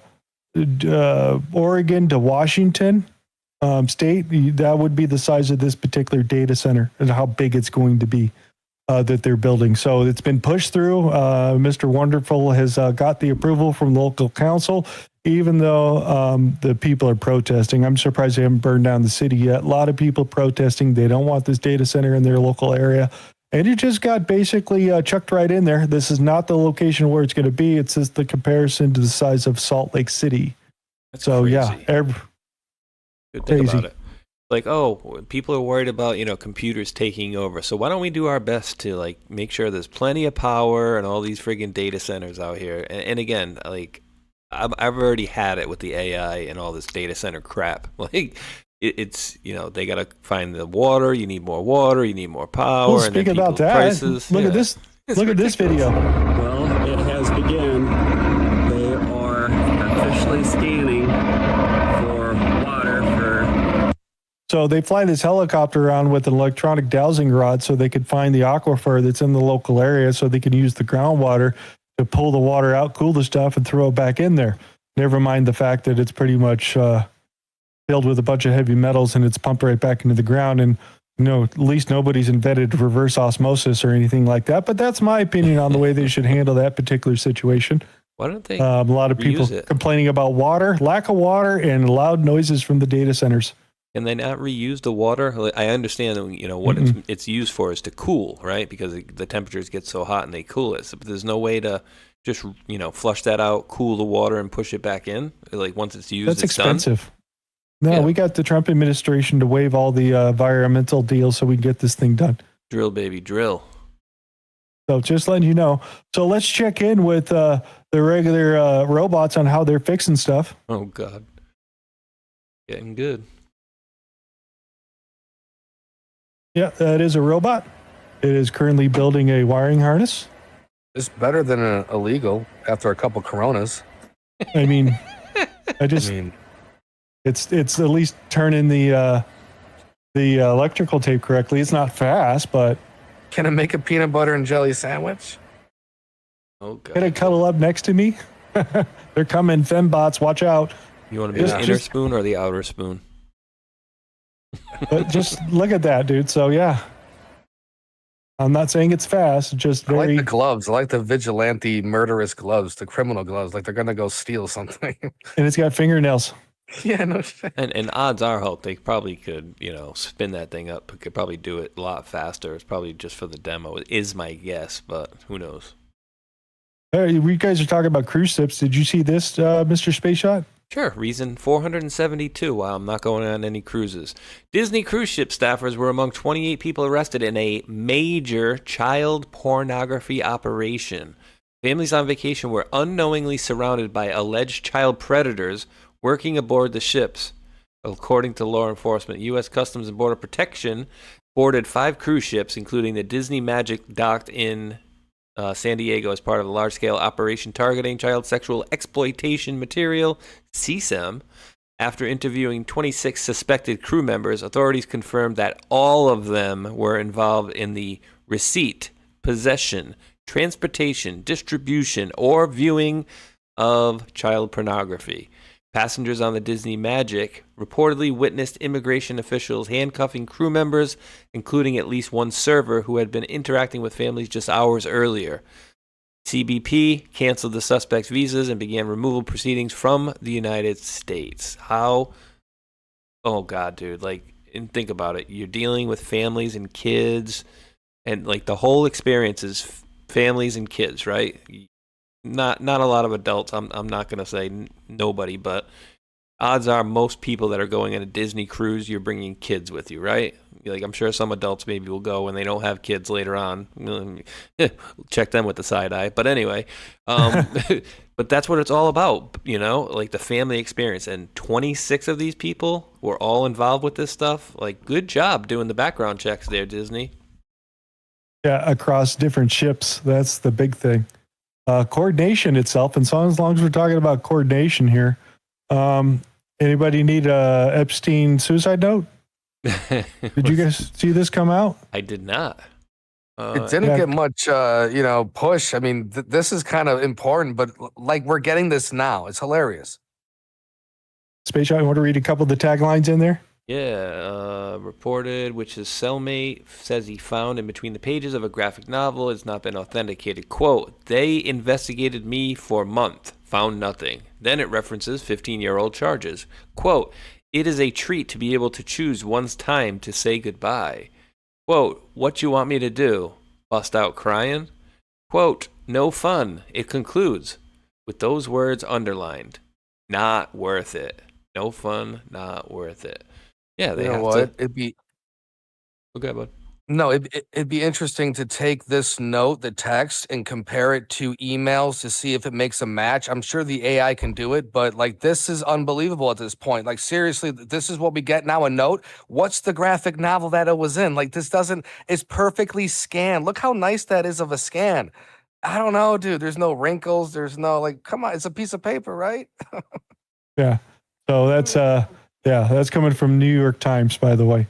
So for those guys themselves, as long as we're talking about those things, let's push YouTube to a quick copyright. I apologized to QAnon a couple of weeks ago. I said, I apologized to QAnon a couple of weeks ago. I said, when it comes to this Epstein stuff, you had it righter than me. Now, they also believe a lot of real batshit nonsense. But when now you think it's They don't eat babies. Democrats don't eat babies. Show me any drops. You think they eat babies? There is a lot of consumption talk in the stuff. Now, if are there babies? I don't know. No, you can laugh all you want. But, I mean, there is some sick stuff in here that is implying... But that's not eating babies. Maybe, come on. I'm not saying they're eating babies. I'm saying there is talk of consumption, and it ain't pizza. And I'm not saying that I am QAnon by any means, but this is deep, dark, satanic, awful, sacrificial, and this stuff is gross. See, this is what I'm saying. Here I am sacrificing myself, saying, you know what, I was wrong, QAnon, and then you don't meet me halfway. You insist they might be eating babies. I just think there's some questionable stuff. Here's what it is.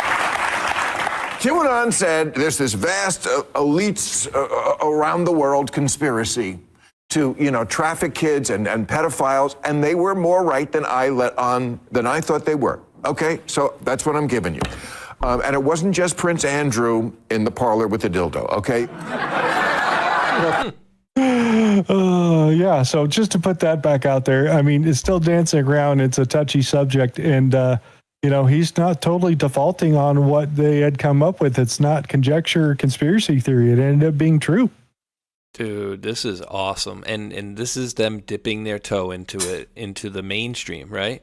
And I'm surprised she didn't come out and say, like, oh, Bill, yeah, you're right. I mean, wait, why are they talking about getting the jerky out of the refrigerator? It can only be in there for a couple of days. Like, wait, why does jerky need to be refrigerated? Can you tell me why it would need to get out of the refrigerator within a couple of days?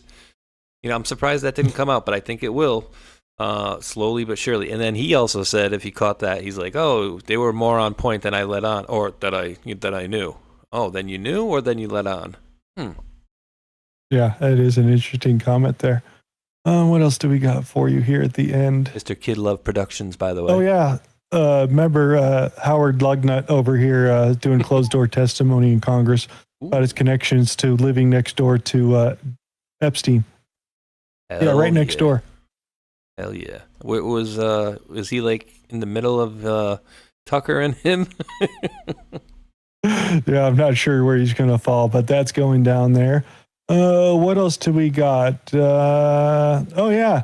JFK Jr., RFK Jr. over here has confirmed that basically starting at the beginning of the month, all the hospitals have to basically post their sources of what they're charging for particular things online, and then make sure they adhere to those. And if you have a problem with those for the actual prices, we're going to hold them accountable. Whatever that means, I'm not sure, but it's going to affect the insurance carriers and all that.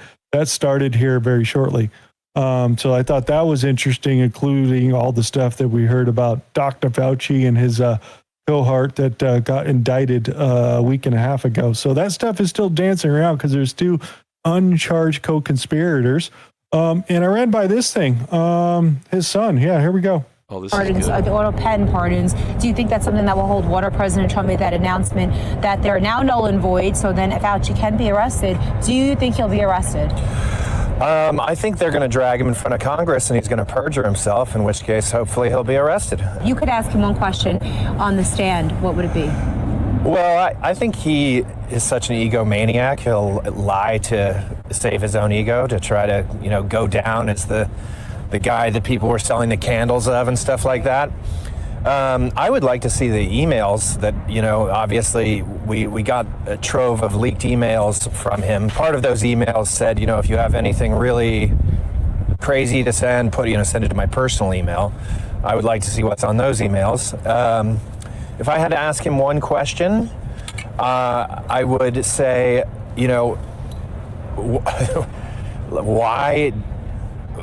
why do you do gain of function research? Just why? Right. Give us, if he really had to answer the truth on that and say bioweapons out loud, that would be a violation of the Geneva Convention, and off to a new Nuremberg style trial with you and everybody else involved. Right. So if I ask you that question, you're Dr. Fauci, could you answer? Let me ask you the question though. Yeah. So I'm you, and I'm saying, why do you make bioweapons? No, why do you do gain of function? Well, let me be perfectly clear. There was a biodefense boom in America. The Pentagon was throwing money at me. And what am I going to do? I need the money I approve the grant. That's what he would say. Something like that. He was telling the truth. Yeah, so thought that was interesting coming from him. I didn't know he existed. I didn't know he existed either. I was just thinking the same thing. I'm like, who is this? Is that I guess Cheryl and RFK, right? Yeah, I believe so. Or Connor is, yeah, I guess they've been married forever, but man, I had no idea. That is wild. Yeah, so yeah, that's an interesting topic to go into. Here, you can read that for everybody. Ooh, I'll read it 1 second. I'm just letting some folks know because they were putting it in the chat, and I was just showing a little bit on my screen. There is no adrenochrome in the drops. There is no eating babies. There is no drinking blood in the drops. Period. You would have to go to Wikipedia's emails about Hillary and stuff like that to read those. Exactamundo. The DOJ has 1 week left to charge Anthony Fauci for the worst cover-up in modern medical history. And dude, I don't know what it was, but every time, whenever I was looking at him, I just kept seeing Rand Paul for some reason. He just looks so much like Rand Paul, RFK's kid. He lied to Congress about funding gain-of-function research in Wuhan. Millions died. Trillions were spent. And Fauci walked away with book deals and fawning media coverage instead of handcuffs. I re-upped my criminal referral to the DOJ because the evidence is overwhelming and the justice has been delayed long enough. Retweet if you're ready to see Fauci behind bars. Hell yes. I would also like to point out when they first did the endorsement for prosecution to the DOJ after Dr. Fauci testified and lied in Congress. Next day he sent out the endorsement, and the very next day his entire office in the home district burned to the ground. Funny how that happens. Yay. What else do we got there? This is interesting news. Canada's Prime pipeline reviving the Keystone XL secures all commitments needed to start building it. So remember when they paused that was it 6 years ago? It's back on again. So that's going to go back through to get some of that Canadian oil down to the Gulf Coast. Ooh, Hulk, really? So that'd be good for us. Really quick and interestingly, I was just looking because I was looking to find that Rand Paul tweet so I can retweet it and suggest everybody else does as well. But Rand Paul says yesterday, next week I'm holding a hearing with a whistleblower who will testify publicly about the COVID cover-up. Mark your calendars. Wednesday, May 13th at 10 a.m. So next Wednesday should be interesting. I wonder who that whistleblower is going to be. Don't know. U.S. secured control of one of the largest heavy rare earth deposits outside of China, and it's in Greenland. American mining company critical, blah, blah, blah. 70% acquired, blah. Where are we going to get down to? Where's our numbers we want to get to? So for context, Mountain Pass in California here, U.S. deposit has a 0.49 heavy rare earth elements. This place has a 1.13, which means it's more dense and there's more of it in there. And it's basically down here at the bottom that they're going to start excavating this area for rare earth metals for the United States. So yeah, we need Greenland plus a whole lot more. So kind of to Tron's point earlier, Trump goes and does something, then later on or shortly thereafter, we find out that there's something interesting in that area. Funny. Yeah, second largest area of rare earth metals. Where else have we got here? I thought this is interesting. Yeah, Space Shot. You want to read those two? Certainly. FBI charges 30 people in global insider trading scheme that made tens of millions in illegal profits. Quote, an FBI Boston investigation has resulted in charges against 30 individuals for their roles in a global insider trading scheme that netted tens of millions in illicit profits. FBI executed arrests in Alabama, California, Florida, New Jersey, and New York today for individuals who are accused of capitalizing on confidential information stolen from leading corporate law firms advising on mergers and acquisitions in Massachusetts and elsewhere. 2 subjects located in Israel and Russia are actively being sought. Good luck. Yeah, these guys they're all connected to the insider trading side, and they were funneling this. Evidently, this has been going on for 10 years. They were following this, but they only say tens of millions, not hundreds of millions. So I'm waiting for more of this information to come back out. But coordinated effect coming from the FBI as we seeing the ramp up of prosecutions and whatnot. So this is just interesting things I keep seeing. That keeps coming back out. What else do we got? Ted Turner died at the age of, what was he? 89 or something like that. Anyways. What else we got? That was our Pete headset. Do I have anything else in here? Oh, UFO stuff. That tomorrow at 3 o'clock, I'm going to be briefed over the phone by, I think one of Hedseth's top dogs is going to go over some stuff with me that they've got, and I have no earthly idea. I don't want everybody to get their hopes up. I don't have a lot of faith in our government. President Trump's always been great to me. He's never lied to me, but I don't know that he knows the right questions to ask and the right people to talk to, because, I mean, this thing's been covered up at least since 1947, and I just don't think they don't give up that easy. The war pimps at the Pentagon and everybody else, they just don't give up that easy. I got a call. So that was on the 7th. So, tomorrow at 3, he's supposed to get his insider meeting, and then you said Paul Luna's doing something at 8? Yeah, 8 a.m. She just put out a little tweet here, 8 a.m. That's either going to be some sort of announcement or the aliens are coming, and that's the warning from Anna Paulina Luna. Yeah, because in the end, they were supposed to disclose, because Trump had signed an executive order, disclose this stuff, and they went past that date. I think it was sometime last week is when they went past that date. So what are we going to get now? I have no idea. Too early. 8 in the morning? Come on, geez, let everybody wake up. And just to tell you the kind of person that Mr. Tim Burchett is, I thought this is an interesting comment. I sleep on my couch in my office, and I shower in the gym. I don't have a place. I can't afford it. It's too expensive up there. I got elected with a guy one time, and he said, when we got elected, he said, "Hey, Burchett, I just paid $1.2 million for this place. What do you think?" And I know he was just bragging to me, because no way I could do something like that. And he said, and I said, well, probably in a couple of years, they're going to say, I can't believe you only paid $1.2 million for it, because the price of that real estate up there is just crazy. It is crazy. And it's a rich man's game. It is really a rich man's game. Yeah, and it doesn't look like he's taking a bite off the fraud side. So, yeah, he doesn't get a $1.5 million house in D.C. You going with the Jeff Sessions model? Never taken a dime that wasn't his? Exactly. What else do we got for you here? Do you want to talk about hantavirus? I mean, where do we start? It's all bullshit. How about, yes, hantavirus is a pulmonary infection listed on Pfizer's blah, blah, blah, cumulative analysis, both authorization, blah, blah. Yeah, so if you got the COVID vaccine, you could potentially get hantavirus from it as a side effect. Not everybody gets it, very low and rare, but it is in there that you could get it from a side effect over there. Oh, yeah. I'm not saying the cruise ship itself, with rats and poop and not doing enough cleaning and a whole bunch of people got a hantavirus is, I think is interesting. Another comment coming out of that group is they already let off 40 people off the thing before they really figured out how bad hantavirus was. And now they're currently active trying to find the other 40 people that got off the boat. So I don't know where to put it.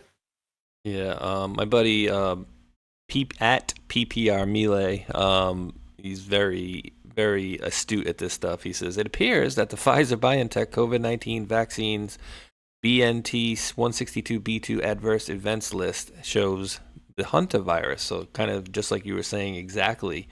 And again, he said the other day about this, basically, he says, hantavirus pulmonary syndrome, HPS, is a severe, often fatal respiratory disease caused by inhaling virus particles from rodent urine, droppings, or saliva, primarily from deer mice. So he says, don't get near rat shit, urine, or saliva. Fairly simple. Yeah, basically.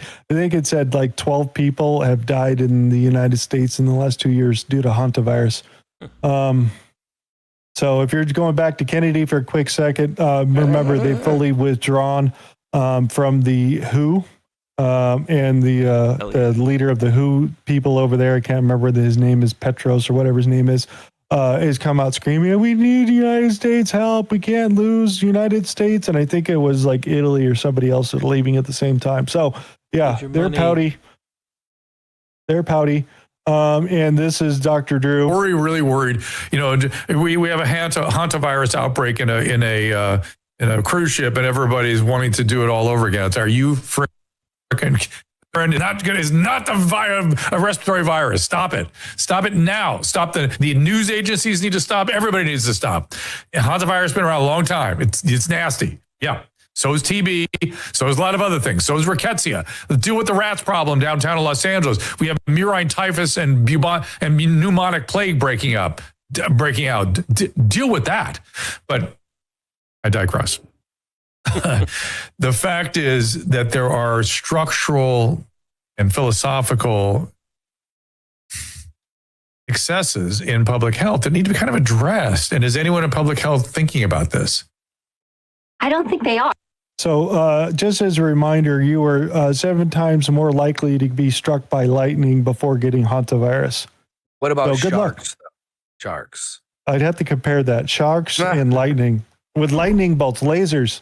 How about that? And you have to think of the timing of this. We have Fauci's underlings, getting the spotlight and the microscope. So, again, this is the cruise ship type of deal. The hantavirus killed Gene Hackman's wife.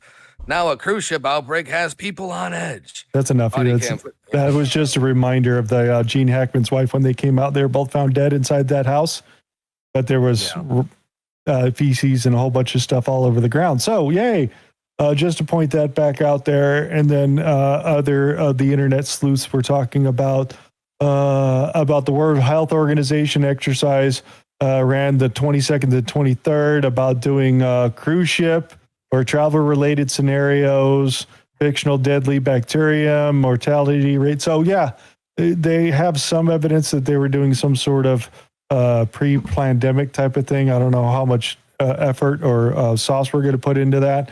And then, of course, some of the other people were talking about the hantavirus vaccine, which was basically issued on March of 97. But when they were testing it, a lot of people got sick when they were doing it. So I did go back and check into it. So they really didn't roll it out that much because too much people were getting sick on there. What else are they putting out? UK government has a patent pending on hantavirus antigens. Coming from Slater. So, yeah, everybody jumped on the fan wagon, and that's why I put it at the end of the list over here, because I was like, F all that kind of crap. And since we're making fun of everything, Gavin Newsom's over here. So I'm offering $50,000 reward to anyone providing information that helps crack unsolved crimes in California. If you knew something, it's your duty to come forward and give victims and their loved ones justice. Every case matters. Every victim matters. And California is determined to secure its accountability. So, yeah, you just, throw your deal over here at the .gov. But, yeah, people are already making fun of it already. Yeah, you got this guy, that guy, Nick Shirley, give me my $50,000. So, yeah, that's going down right there. I thought that was pretty ironic that he's coming out with that. And I'm out of tabs. Oh, can we send Gavin Newsom evidence of his crimes? Yeah, how about Jose Becerra getting berated by the what was his name? I can't even remember his name. Got too many names in my head. But they were doing the freaking You remember a long time ago though too. I have that clip somewhere in my archives that I posted it out. But Javier Becerra was the congressman, I believe, at the time from California, who asked the number 2 at the IRS twice, saying, "Oh, we have to do a better job with these because it's a voluntary system of doing your taxes." And the guy says, "Agreed, twice." So I remember Becerra for that first and foremost. Yeah. So is there anything I left out? Anything we should cover? Or anything we should get into? Tron, did you want to do any 611 stuff? Because there was a lot of crazy deltas. No? That was too much. That was overwhelming. It was too much. No. Oh my God. They were letting us know. But yeah, no. I mean, like I said, today I've been just cleaning and throwing stuff away, and so I'm pretty much dead in the water for today anyway. Well, I think that's where we're going to wrap it up there at this point. Do we want to do a quick commercial or anything? Yeah, let's pop one out. You guys might have to do one separately. Or I can do a Rumble wallet. We can do a Rumble wallet. I got a Rumble wallet. Or you want me to press it? Clickety, clickety. Click clack. Commercial. I have to hit a refresh. Hold on. Break 30 I seconds. had to hit a refresh here. Hold on 1 second. Quick question: how much control? No, I hate when it does that too, because it does it to me all the time as well. There we go. Break for 30 seconds. All right, guys and gals, quick question. How much control do you actually have over your money right now? Technology has changed everything, and now it's changing how money works. Crypto started as a niche, but now it's going mainstream. Faster payments, more control, fewer middlemen. This isn't hype, it's just where things are going. And getting started today is easier than you think. That's where Rumble Wallet comes in.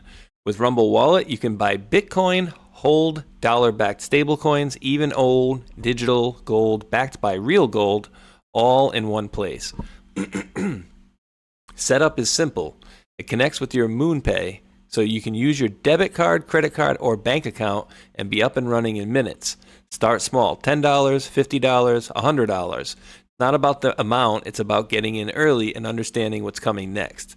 And once you're set up, you can even tip your favorite Rumble creators like me directly. So do this now. Scan the QR code or click the link in the description box and download Rumble Wallet. From there, you can set up your wallet, tap buy, and you're in the game. Take control of your money. Get started with Rumble Wallet today. Break for 30 seconds. Break for 30 seconds. I still hope that guy chuckles when he's listening to those commercials. That's funny. These guys again. I mean, some of the ones Tron did were just hilarious, and I'm surprised that they got okayed. Yeah, they loved them. Swiftly made me a funny, AI one, and they took it. I mean, good. I mean, dude, he was saying some ridiculous things in that one. Good times. So, yeah, if there's anything else you guys want to throw out, talk about, make comments on, anything we should speak about, anything? Let me see. Well, we didn't really touch on Iran, but I can't wrap my head around who's blocking it this week. Are we blocking it? Are they blocking it? Do we want to stop blocking it? Do they want to stop blocking it? And we're still negotiating. We still have deals. Dude, he's been talking about deals and this is what I love about Boss. There's things going on. He's extending it. It might be over. It might not even be happening. We don't really know. And Ukraine and Russia are in the back saying, hold my Ukrainian beer. Like, what's happening right now?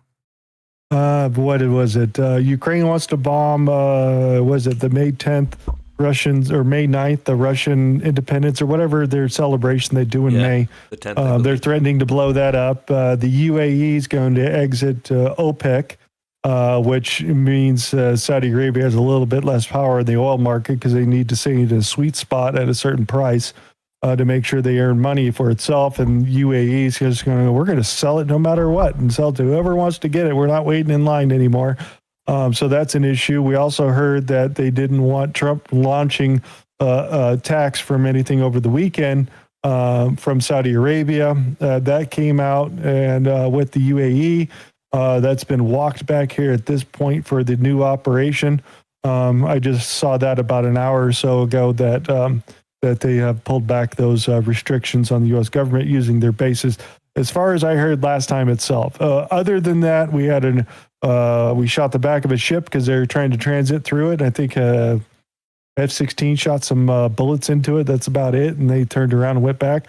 Other than that, I don't know. They have been doing the escorting. They did do 2 escorts of merchant ships and brought them through under protection of the United States military. They only did 2. After that, I don't know how it's going, or, the boats coming across, or the oil leaking out of Carg Island, all that stuff. There's a whole bunch of stuff going on, but I'm not going to get into it. Not me. Interesting. Hulk, I got, I don't know if you want to click on it for a sec. I'm trying to get Melee to see if you're listening, buddy. I just sent you a text, but I'll drop this at the bottom, and I don't know. This is, I don't know if this is AI or what it is, but this person posted and says, Here is a hantavirus fact sheet from the early 90s from a government health department. It clearly states hantavirus is not contagious. Everyone learn this and pass it on. So I sent that to him. I don't know if he's listening still, but I haven't read through the whole thing because it's pages of small print. But I don't know if that's true or not. So, but again, yeah. Well, I worked around in RVs. We got rats and mice and rat piss and rat poop and whatever. I clean it, I breathed it, laid in it. I haven't got hantavirus yet. Mice still die earlier. Drank it. But it happens, dude, when you're working on RVs owned by humans. Yeah. Should we do some thank yous or anything you got to rattle through there on that side? Yes, do some thank yous. Yeah, go to your pills. I'll go over to my pilled side. Willie Break It gifted the can. I don't think he will. Yeah, what's that? I don't think he will. What's that? Read that again. Willie Break It gifted the can. I don't think he will. Will he break it? I don't think he will.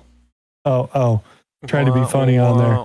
Well, since I got the mic, hold on 1 second. CES Contrias 1 dropped the $10 Rumble rant. Says, thank you, Space Shot and friends. Love all the great information. And Hulk, you'll appreciate this because I couldn't figure out how to say a name, and I think she said, I'll email you how to say it. And I'm like, dude, I got it.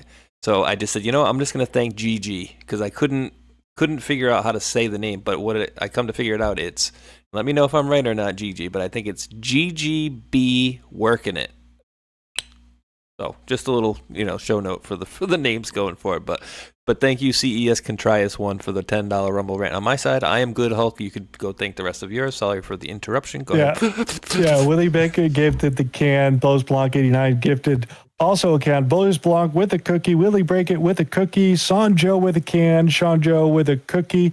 Boys Blanc with the shades out there. And we got Sanjo with a cookie. Boys Blanc 89 with a cookie. Sanjo with a cookie. Boys Blanc with a cookie. There's cookies.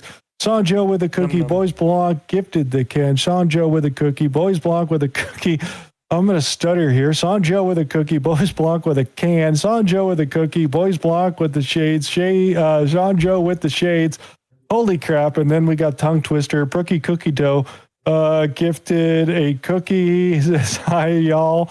God bless. Boys Blanc with the cookie. Boys Blanc with the cookie. Boys Blanc with the cookie. Boys Blanc with a cookie. Boys Blanc with a cookie. One Thunder with the shades. And Sanjo with the cookie. And Bruh Bark gifted the cookie. Says Golden Dome contacts will replace MICs needed for Endless War. Hopefully these companies will transition to start production 0 Point Energy and med beds. Good luck with that one. Still waiting for the flying car to come back around, which we haven't seen. Yeah, Daisy the robot. Yeah, that was back in the 60s, if I remember right. Still want I want my flying cars. I don't know. It's gonna be weird, but I think we'll see it. We'll definitely see it in our lifetime, but it's gonna be definitely weird. They're testing flying taxis in Texas right now. Yeah, in New York. Vertical takeoff landing, Joby and Archer. Basically flying drones we're gonna have. So no cars, flying drones, even better, dude. Even better. Wow. Yeah, exactly. So I think that's about it. So like Space Shot always says. Or wait, Tron, what's for dinner? What are you doing? You gotta go that way. Sorry. Yeah, guys, dinner tomorrow night. We have Friday Funnies. Grab your links for that. Whether it's a Saturday Night Live or a stand-up, we throw it on the wheel. Always a good time for Friday night. And Saturday, we do music. You guys like music from the past, present, and perhaps the future. Check it out on Saturday night. We're keeping it wheel. And then Sunday morning, we have a great show planned for you. Again, the stage is set. All these movie crumbs, all these coincidentas. That'll be a great show on Sunday, 10:30 Eastern. And shout out to B4, U2C, Kitsko, 17 Patriots of Truth, and Chloe for gifting out subs on Rumble. Greatly appreciated, guys. And thank you, Hulk, for a great show. Thank you, Space Shot, as well. We had a great show in the afternoon. Go check that out at Rambo and Friends, Thursday afternoons, 2 Eastern. Always a great time over there. And thanks a lot, Tribe, for an awesome show, awesome week, and most importantly, an awesome future. So hit that thumbs up, hit that repost for a chance to win some free merchandise on Sundays. And other than that, have faith, be encouraged, dig, meme, and pray. And as always, where we go one, we go all. Much love, each and every one of you. Booms. Booms. Bad I think booms. Hulk's mute. Say he's not. Hulk went to go make a peeps. No, I wasn't. Dog out. I had a different mute button press. Mr. Space Shot. Yes, thank you all you wonderful patriots out there for hanging out with us on these Thursdays. Yeah, it's getting wild, and I expect it to get even more wild before it subsides. You know, I think we're going to have a big push up until the 4th of July area time, and I think it's going to keep going. But expect things to ramp up, especially when things are seemingly, you know, kind of going cool and smooth. They are always throwing a curveball in there for us. So we'll see how. We'll see tomorrow morning, what kind of information comes out. Just also a quick programming note: I will not be doing a show tomorrow at noon. So I will be getting back to that next week, and also my Tuesday show that I skipped this week. I'll be back into should be all regularly scheduled programming, and Saturday with Hulk, I should be all set. Like me and Hulk talked a little bit before. They're supposed to move us over at like 10:30, and as I told Hulk, everything's furnished over there, so it shouldn't take me more than half hour or an hour with them. So should be good to go on Saturday. If not, I might be calling in from a Panera Bread or a bookstore or something like that, but it should be good. But always can't forget to thank the mods. We do greatly appreciate your selfless help out there. And always a big hat tip to Country and the folks over there at Liberty Base News, run on the simulcast with us, formerly the Patriot News Crew. We all met back in 2018 and got this shindig off the ground there. So thank you very much, sir. And Hulkinator, I think, anything else you got to say on the way out of here? Yeah, that's it for me. We're going to continue the saga Saturday morning at 1 p.m. Eastern Standard Time. So grab your coffee, your lunch, and some funnies, and we're going to go have fun. Make sure you bring in that song. So drop a song, vote for a song, and we get the exit song out voted by you guys themselves. So audience participation is always wanted.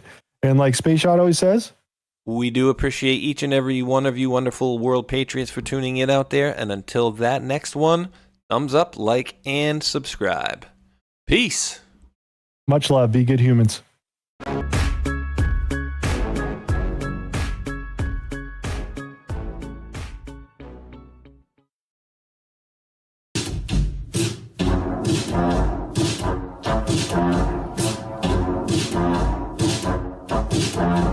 Hello, guys. Something special is happening in here.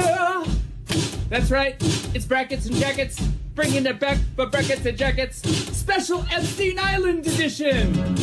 That's right, folks, Epstein, Jeffrey Epstein, the man with the island, which is suspiciously close to Haiti.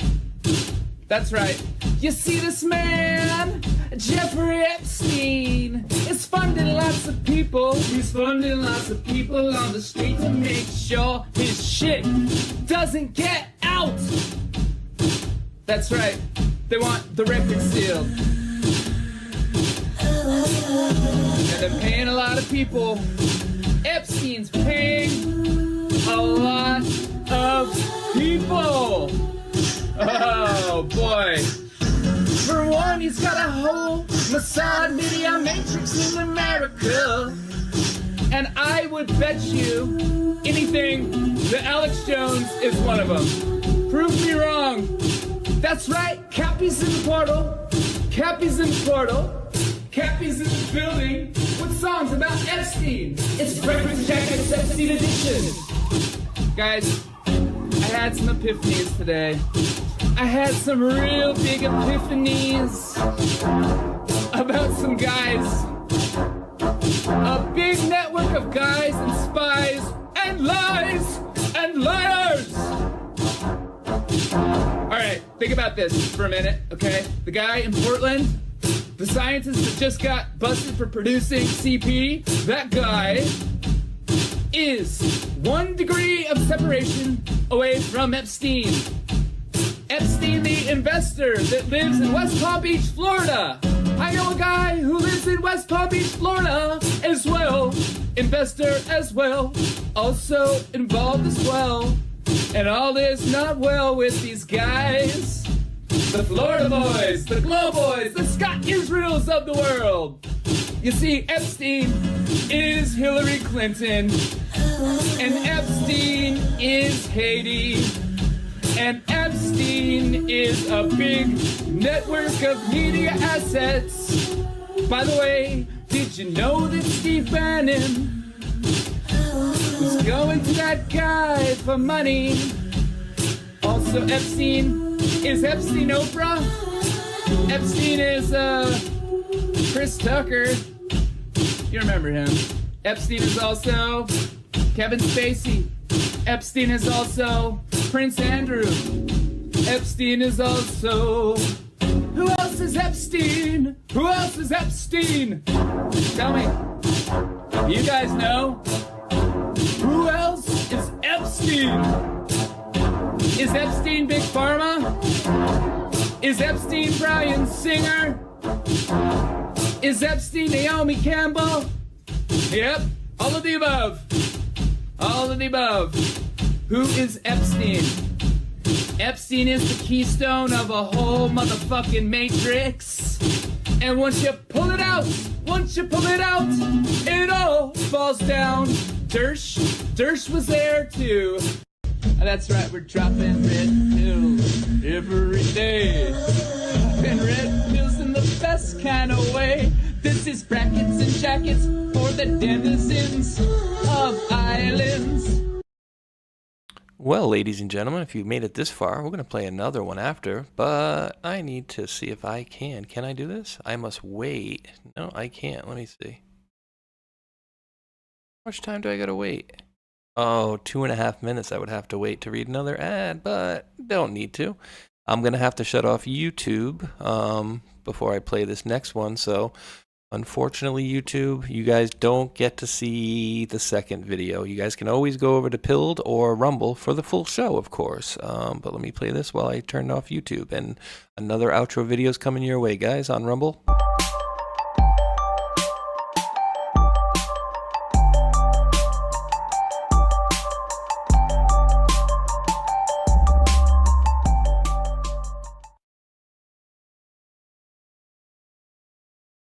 Be with you guys in 1 second on Rumble. Gotta go there and shut the stream down. There we go.